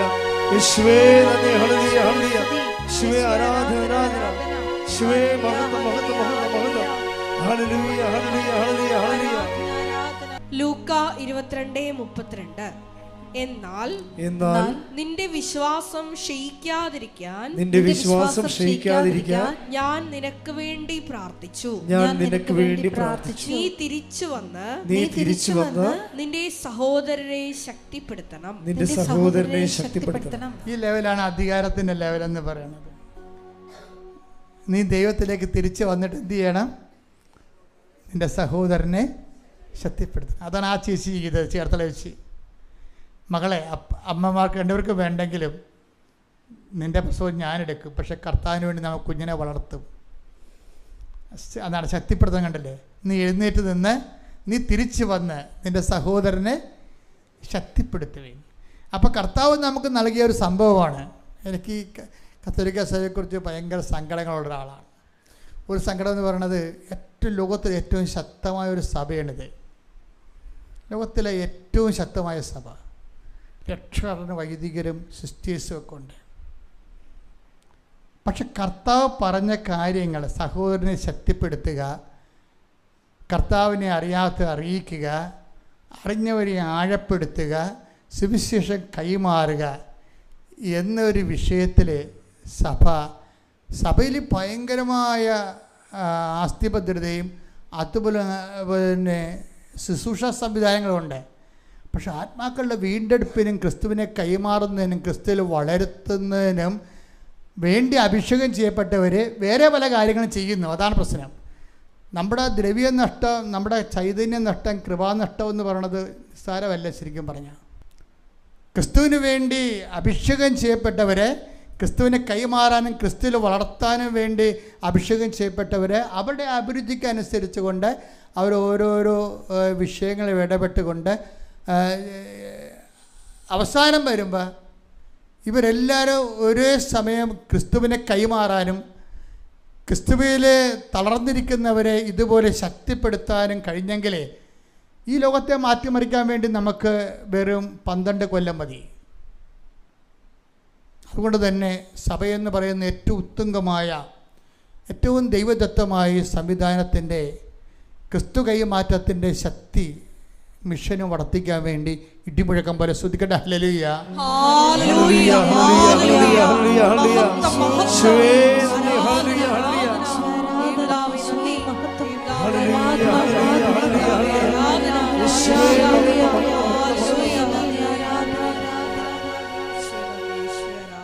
എല്ലാവരും എഴുന്നേൽക്കുക. പരിശുദ്ധ പരമാ ദിവ്യ കാരുണ്യത്തിന് നേരവും ആരാധനയും സ്തുതിയും പുകഴ്ചയും ഉണ്ടായിരിക്കട്ടെ. പരിശുദ്ധ പരമാ ദിവ്യ കാരുണ്യത്തിന് നേരവും ആരാധനയും സ്തുതിയും പുകഴ്ചയും ഉണ്ടായിരിക്കട്ടെ. പരിശുദ്ധ പരമാ ദിവ്യ കാരുണ്യത്തിന് നേരവും ആരാധനയും സ്തുതിയും പുകഴ്ചയും ഉണ്ടായിരിക്കട്ടെ. നമുക്കെല്ലാവർക്കും കൃപാസനം മരിയൻ പ്രത്യക്ഷീകരണ മധ്യസ്ഥ പ്രാർത്ഥന ഏറ്റുചൊല്ലി പ്രാർത്ഥിക്കാം. അമ്മേ പരിശുദ്ധമ്മേ, അമ്മേ പരിശുദ്ധ അമ്മേ, ദൈവമാതാവേ, ദൈവമാതാവേ, കൃപാസനത്തിലൂടെ ഞങ്ങൾക്കും ഞങ്ങളുടെ ദേശത്തിനും അമ്മ മധ്യസ്ഥം തേടി തന്ന എല്ലാ അനുഗ്രഹങ്ങൾക്കും കൃപകൾക്കും ഞങ്ങളിപ്പോൾ ഹൃദയം നിറഞ്ഞ നന്ദി പറയുന്നു. സ്തുതിച്ചു പ്രാർത്ഥിക്കാം. Hallelujah, hallelujah. നാളിതുവരെ ഞങ്ങൾക്ക് ലഭിച്ച എല്ലാ കൃപകൾക്കും അനുഗ്രഹങ്ങൾക്കും നന്ദി പറയുന്നു. Hallelujah, hallelujah. മഹത്വം, മഹത്വം. ദൈവപിതാവേ നന്ദി, ദൈവപിതാവേ മഹത്വം, ദൈവപിതാവേ ആരാധന. ഹല്ലേലൂയ.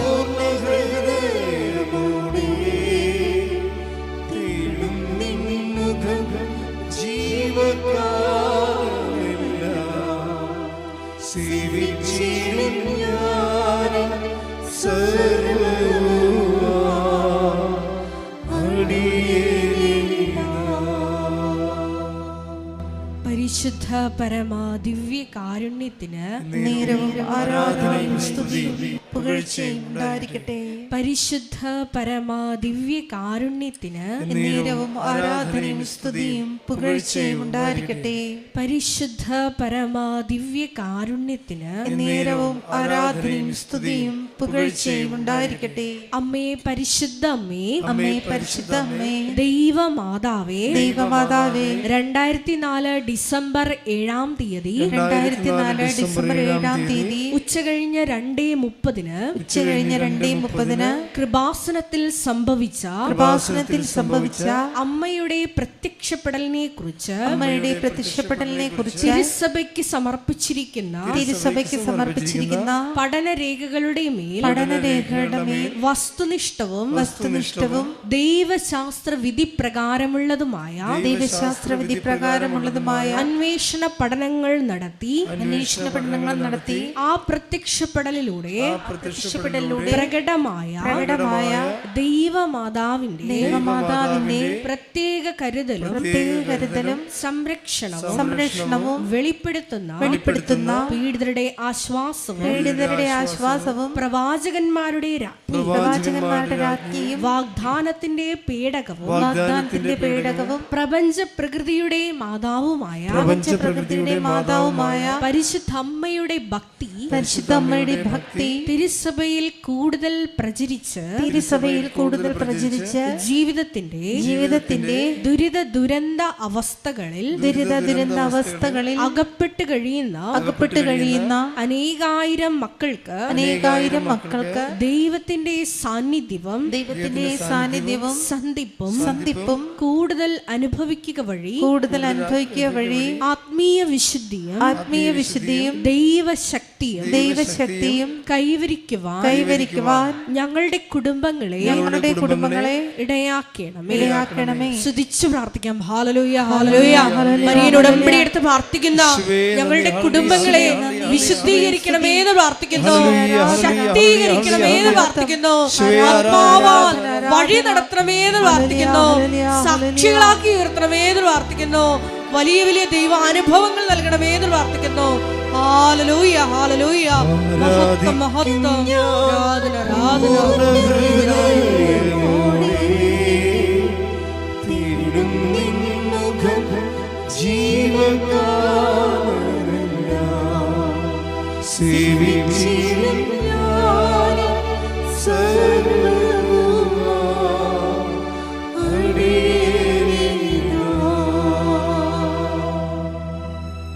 പരിശുദ്ധ പരമാദിവ്യ കാരുണ്യത്തിന് നേരവും ആരാധനയും സ്തുതിയും പുകഴ്ചയും ഉണ്ടായിരിക്കട്ടെ. പരിശുദ്ധ പരമാദിവ്യ കാരുണ്യത്തിന് നേരവും ആരാധനയും സ്തുതിയും പുകഴ്ചയും ഉണ്ടായിരിക്കട്ടെ.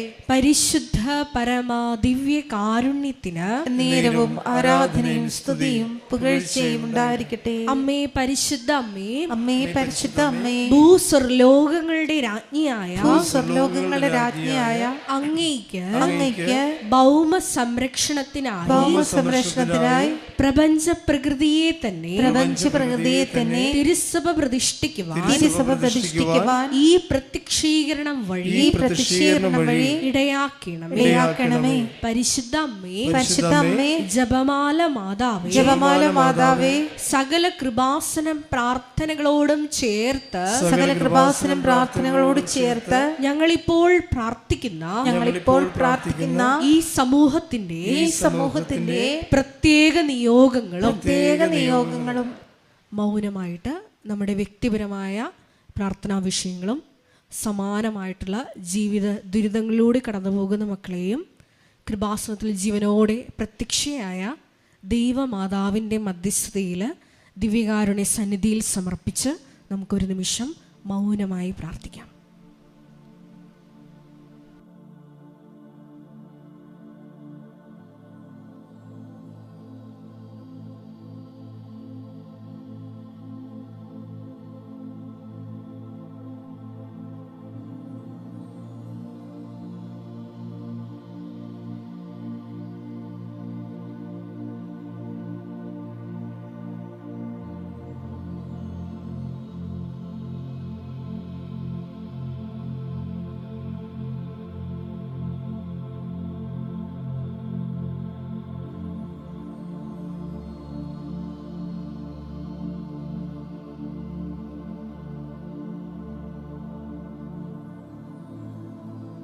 അമ്മയുടെ പ്രത്യക്ഷീകരണത്തിന്റെ ഈ അനുഗ്രഹവേളയിൽ ഞങ്ങൾക്ക് സാധിച്ചു തരുവാൻ കനിയണമേ.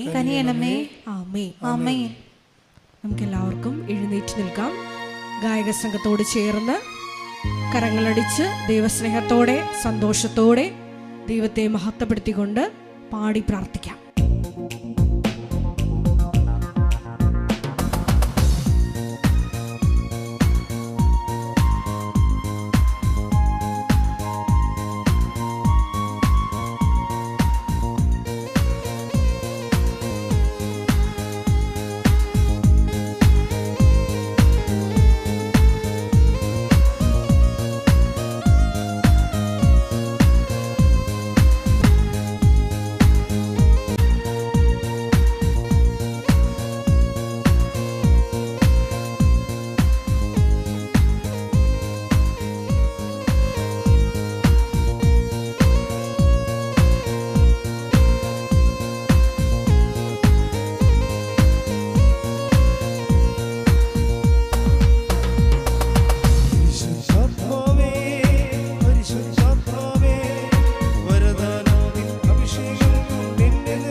ജലകോടികളിൽ ജ്വലിച്ചു നിന്നൊരു പരിശുദ്ധാത്മാവേ, ജലപ്പരപ്പിൽ ചലിച്ചു നിന്നൊരു പരിശുദ്ധാത്മാവേ, ജലകോടികളിൽ ജ്വലിച്ചു നിന്നൊരു പരിശുദ്ധാത്മാവേ, പരിശുദ്ധാത്മാവേ, പരിശുദ്ധാത്മാവേ, വരദാനത്തിൻ അഭിഷേകം കൊണ്ടെന്നെ നിറയ്ക്കണമേ.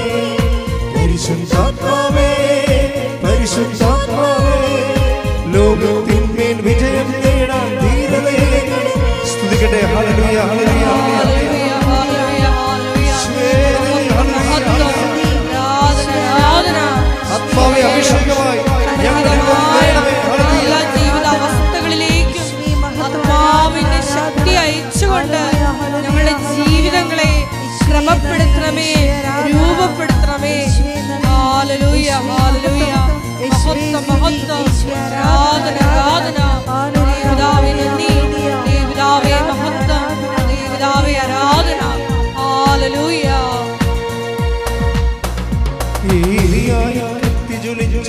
പരിശുദ്ധാത്മാവേ ഏലീശായിൽ ഇരട്ടിയേകിയ പരിശുദ്ധാത്മാവേ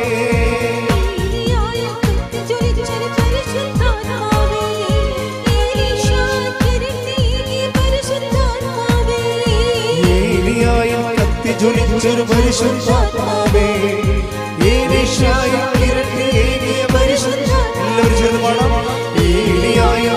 ജ്വലിച്ചൊരു പരിശുദ്ധാത്മാവേ ഏലീശായിൽ ഇരട്ടിയേകിയ പരിശുദ്ധാത്മാവേ ദാനിയേലിന് ശക്തി പകർന്നൊരു പരിശുദ്ധാത്മാവേ ദാനിയേലിന് ശക്തി പകർന്ന പരിശുദ്ധാത്മാവേ എന്റെ ഉള്ളിൽ നിറഞ്ഞു കവിയും പരിശുദ്ധാത്മാവേ പരിശുദ്ധാത്മാവേ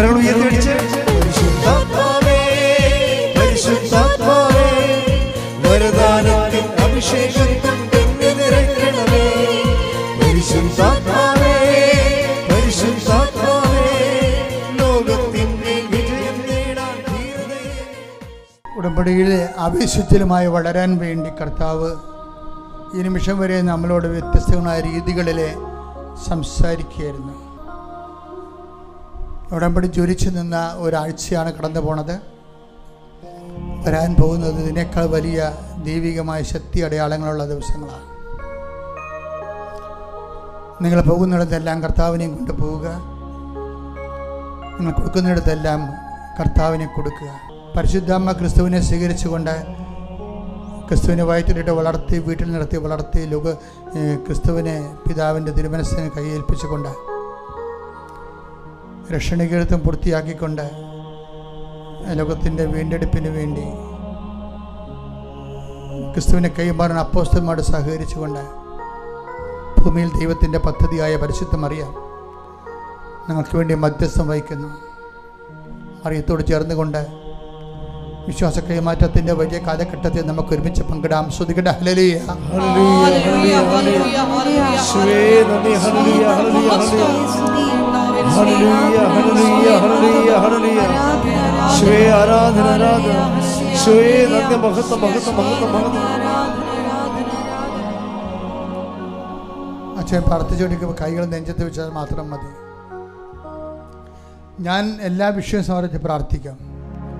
നിങ്ങൾ കടന്നു പോകുന്ന കണ്ണീരിൻ്റെ എല്ലാ വിഷയവും സമർപ്പിച്ച് പ്രാർത്ഥിക്കും. എല്ലാ വിഷയങ്ങളുടെ മേലും കർത്താവ് നിങ്ങളുടെ കരുണ തോന്നുകയും നിങ്ങളെ വിടുവിക്കുകയും നിങ്ങളെ വീണ്ടെടുക്കുകയും ഈ ആഴ്ച കർത്താവ് നിങ്ങളെ പ്രത്യേകം അനുഗ്രഹിക്കുകയും ചെയ്യും. ശ്രുതിക്കട്ടെ ഹല്ലേലൂയ. കർത്താവ് നിന്റെ വിശുദ്ധ പൗരോഹിത്യത്തെ മഹത്വപ്പെടുത്തണം. കർത്താവ് സഭയിലുള്ള സാന്നിധ്യം നീ പ്രകടമാക്കണം. 40 വർഷം ഞാൻ അർപ്പിച്ച കൃപാന്റെ യോഗ്യതയാണ്. കൃപാസ്ഥാനത്താറെ ജീവനോടെ പ്രത്യക്ഷപ്പെട്ട പരിശുദ്ധമ്മയുടെ പ്രത്യക്ഷീകരണത്തിന്റെ സ്ഥിരീകരണത്തിന്റെ അടയാളം കിട്ടാൻ എല്ലാ മക്കളുടെ ശിരസിലും കർത്താവെ കൈകൾ വെക്കണമേ. കർത്താവ് എല്ലാ മക്കളുടെയും ശിരസിൽ ആണിപ്പെടുത്താർന്ന് അത്ഭുത കരങ്ങൾ വെക്കണമേ. അടിപ്പിടർ പോലെ വൈതാക്കാലം ദൈവികമായ ശക്തി നിങ്ങളുടെ ഉച്ചമുള്ളങ്കാല് വരെ കർത്താവിൻ്റെ ശക്തി പ്രസരിക്കട്ടെ. മാരക രോഗങ്ങൾ തീരാവേദികളെ യേശു ക്രിസ്തുവിന്റെ നാമത്തിൽ മാറിപ്പോകട്ടെ. ശ്രുതികട്ടെ ഹല്ലേലൂയ.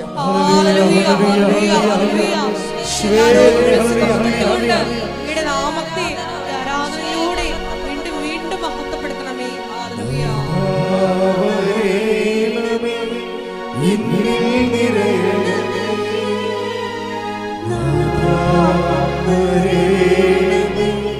സൗഖ്യം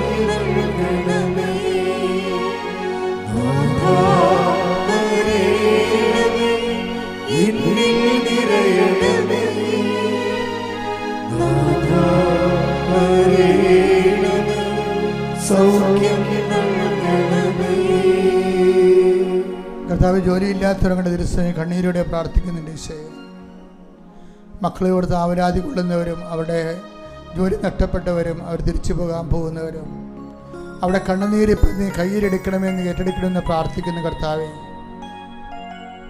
മക്കളില്ലാത്തവരെ ഒക്കെയുള്ള മക്കളെ കൊണ്ട് വല്ലാത്ത വേദനയും ദുരിതവും അനുഭവിക്കുന്നവർ ഞാൻ പരിശുദ്ധമ്മ ദേവമാതാവിന് മക്കളെ ഏൽപ്പിക്കുന്ന ജോലി സംബന്ധമായ വിഷയങ്ങൾ,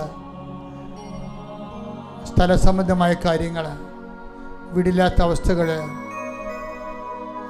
മാരക രോഗങ്ങൾ, വൈവാഹിക തടസ്സങ്ങൾ, കോടതി കേസുകൾ കർത്താവെ ഏറ്റെടുക്കണമേ. കർത്താവ് ഒരു പിടിയും ഒരു ഗതിയും പരഗതിയും ഇല്ലാതെ പോകുന്നവർ, വിവാഹം ഒത്തുവരാത്തവർ, മക്കളില്ലാത്തവർ, അവരെല്ലാം സമർപ്പിച്ചുകൊണ്ട് പ്രാർത്ഥിക്കുന്നു. ഈശോ, ജീവിക്കാൻ മാർഗമില്ലാത്തതുകൊണ്ട് ഈശോയെ എന്ത് ജോലി ചെയ്തിട്ടും ഒരു ഗതി പിടിക്കണില്ല, കൂടുതൽ കടമായി മാറുന്നു. കുടുംബത്തിൽ തങ്ങളുടെ നില പരിതാപകരവും സമാധാനമില്ലാത്ത കുടുംബങ്ങൾ, ഈശോ ആ കുടുംബങ്ങളെല്ലാം 4 അതിരുകളിൽ കർത്താവിൻ്റെ രക്തം ഞാൻ തളിക്കുന്നു. നീ ഏത് ഭവനത്തിൽ പ്രവേശിക്കുമ്പോൾ ആ ഭവനത്തിൽ സമാധാനം ആശംസിക്കാൻ അരളിച്ച കർത്താവേ, നിന്റെ ഉന്നതമായ നാമത്തിൽ സഭയുടെ അധികാരത്തിൽ കുരിശിൻ്റെ അടയാളത്തിൽ ഞാൻ സമാധാനമില്ലാത്ത കുടുംബങ്ങൾക്ക് യേശുക്രിസ്തുവിന്റെ നാമത്തിൽ സമാധാനം ആശംസിക്കുന്നു. അവിടെയുള്ള മക്കൾ സമാധാനം ആശംസിക്കാൻ അനുഭവിക്കാൻ ഇടയാക്കണമേ. ശ്രുതിക്കട്ടെ. ഹല്ലേലൂയ, ഹല്ലേലൂയ, ഹല്ലേലൂയ, ഹല്ലേലൂയ.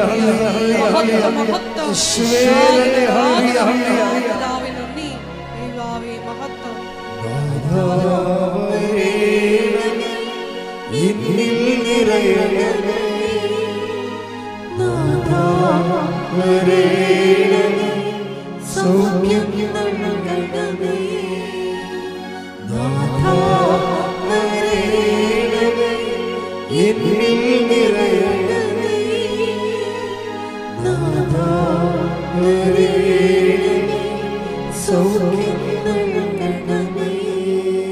മക്കളെ, മുട്ടിൽ നിന്നുകൊണ്ട് ഈ വിശുദ്ധമായ നിമിഷം, ഈ ദൈവാനുഗ്രഹം മുറ്റി നിൽക്കുന്ന സമയത്ത് നിങ്ങളുടെ മൗനമായി നിങ്ങളുടെ ജീവിത വിഷയങ്ങൾക്ക് വേണ്ടി പ്രാർത്ഥിക്കുക. ഇപ്പോൾ പ്രാർത്ഥിക്കുന്ന വിഷയത്തിന് ദൈവിക തീരുമാനമുണ്ടായി നിങ്ങൾക്ക് സാക്ഷ്യം പറയാൻ കഴിയും.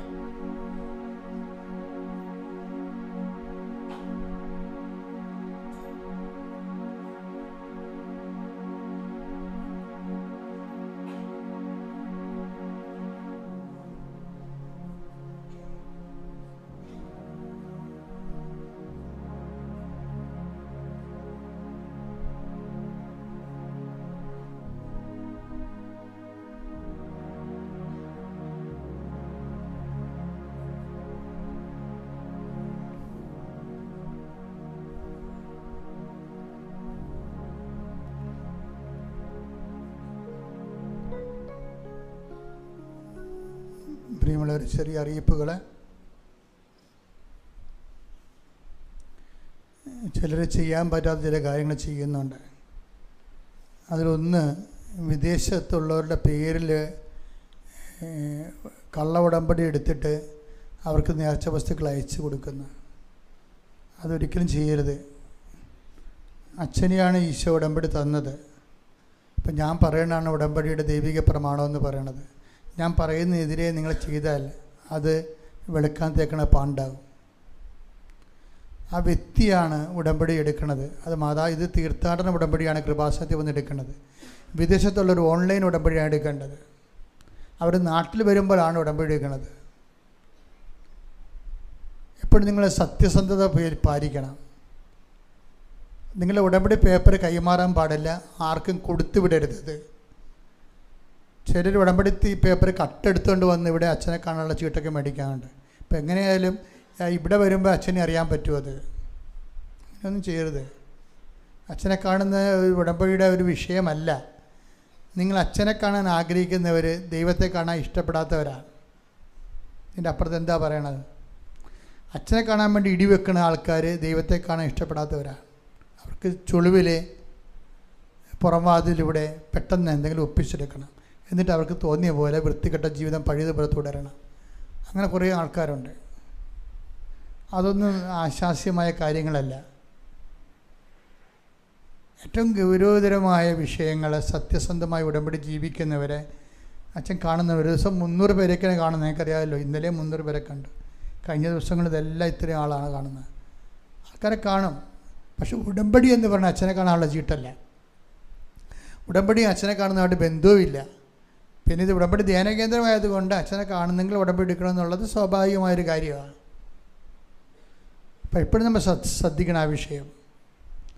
ഉടമ്പടി പടിപടിയായി സ്വന്തമായിട്ട് അതിൻ്റെ നിർദ്ദേശങ്ങൾ നോക്കി വളർന്ന നിങ്ങൾ തന്നെ അധികാരമുള്ളവരായിട്ട് മാറും. അതാണ് ദൈവം ആഗ്രഹിക്കുന്നത്. അടുത്ത ആഴ്ചയിലെ 2-3 ദിവസം അച്ഛൻ ഇവിടെ ഇല്ല. അടുത്ത ഞായറാഴ്ചയ്ക്ക് ശേഷം ഒരു 3-4 ദിവസം ഇല്ല. വിദേശ ധ്യാനമാണത്. ഒരാണ്ടിൽ ഒരു 4-5 ചിലപ്പോൾ 3. അപ്പോൾ ഇത് ഒത്തിരി ധ്യാനങ്ങൾ വരുമ്പോൾ ഒന്നും എടുക്കണില്ല. ശരിക്കും പറഞ്ഞു ഇങ്ങനെ ഉടമ്പടി ആൾക്കാരെല്ലാവരും കൃപാസനത്തിൽ വരുന്ന കാരണം അച്ഛൻ നിങ്ങൾ വരുമ്പോൾ ഞാൻ ഉണ്ടാകേണ്ടത് കൂടിയുള്ള കാരണം ഞാൻ പുറത്ത് ധ്യാനങ്ങളൊന്നും എടുക്കണില്ല. പിന്നെ ഒഴിച്ചുകൂടാൻ പറ്റാത്ത ഒരു 2-3 ധ്യാനം എടുക്കും. അപ്പം അതിലൊന്നാണ് ഞാനിപ്പോൾ ഇത് പറയാൻ കാരണം പരീക്ഷക്കാരുടെ ദിവസങ്ങളാണിത്. പരീക്ഷ തുടങ്ങിയിട്ടുണ്ട്. കമ്പ്യൂട്ടർ പരീക്ഷ തുടങ്ങി.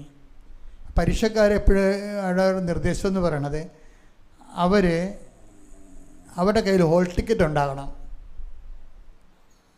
അപ്പോഴാണ് പരീക്ഷയുടെ അസൈൻ ചെയ്യണത്. ഈ ഹോൾ ടിക്കറ്റ് ഉടമ്പടി എടുത്ത പേപ്പറുമാണ് ഓഫീസിൽ കാണിക്കേണ്ടത്.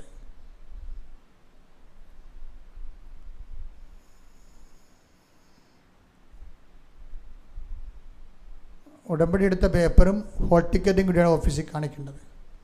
അത് SLCക്കാർക്ക് മാത്രമേ ഉടമ്പടി എടുക്കാൻ അനുവാദം ഇല്ല. അവർക്ക് 10, 16, 15 വയസ്സേ ഉള്ളൂ.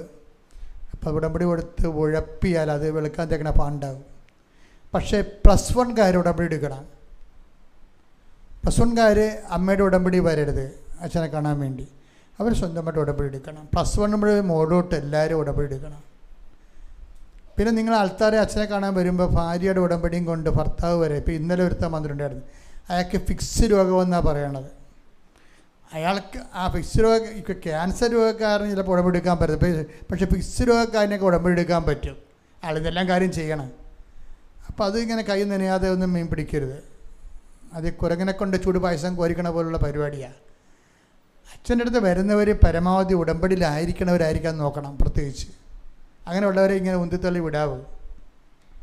പിന്നെ ഞങ്ങൾ ഉടമ്പടിയുടെ ഒരു ഇതും നോക്കും. ഉടമ്പടിയുടെ ചിലർ പെട്ടെന്ന് ഉടമ്പടി എടുത്തിട്ട് അച്ഛനെ കാണാൻ വേണ്ടി മാത്രം ഉടമ്പടി എടുത്തിട്ട് വീട്ടിൽ പോയി ഉടമ്പടി ഉഴപ്പി പണി മേടിക്കും. അപ്പോൾ അതുകൊണ്ട് അങ്ങനെയുള്ളവരെ നമ്മൾ പ്രൊമോട്ട് ചെയ്യണില്ല. ഉടമ്പടി എടുത്ത് 1 മാസമെങ്കിലും ഇത്ര സീരിയസ് വിഷയമായാലും 1 മാസമെങ്കിലും ഉടമ്പടി ജീവിച്ചാലും നമുക്ക് ജീവിച്ചെന്ന് പറയാൻ പറ്റത്തുള്ളൂ. വിഷയം സീരിയസ് ആയിരിക്കും. അപ്പം അതുകൊണ്ടാണ് ക്യാൻസർ എന്ന് മാത്രം പറയണത്.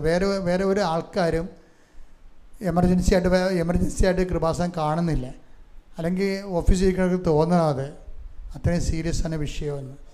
പിന്നെ ഉടമ്പടി എടുത്തിട്ട് അന്ന് തന്നെ യൂറോപ്പിൽ പോകാൻ വേണ്ടി ഉടമ്പടി എടുക്കുന്നവരുണ്ട്. ആ ലീവിന് വന്നിട്ട് ഉടമ്പടി എടുത്തിട്ട് പോകും.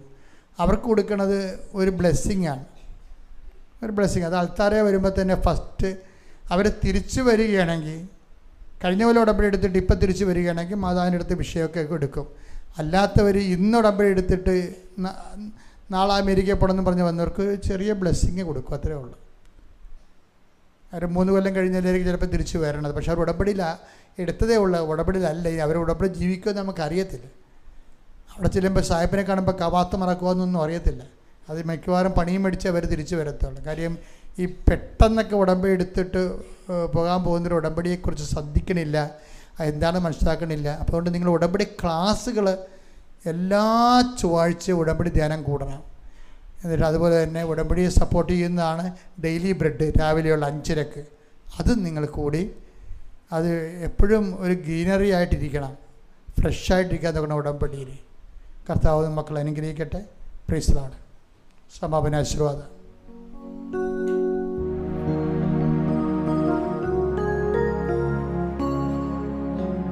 ശിരസ് നമിച്ച് നമുക്ക് ദിവ്യകാരുണ്യനാഥന്റെ ആശീർവാദം സ്വീകരിക്കാം.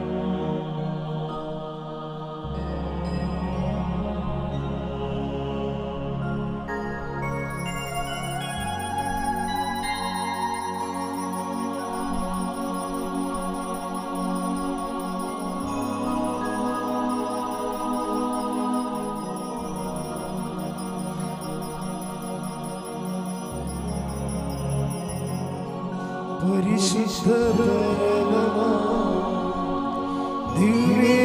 ദിവ്യകാരുണ്യമേ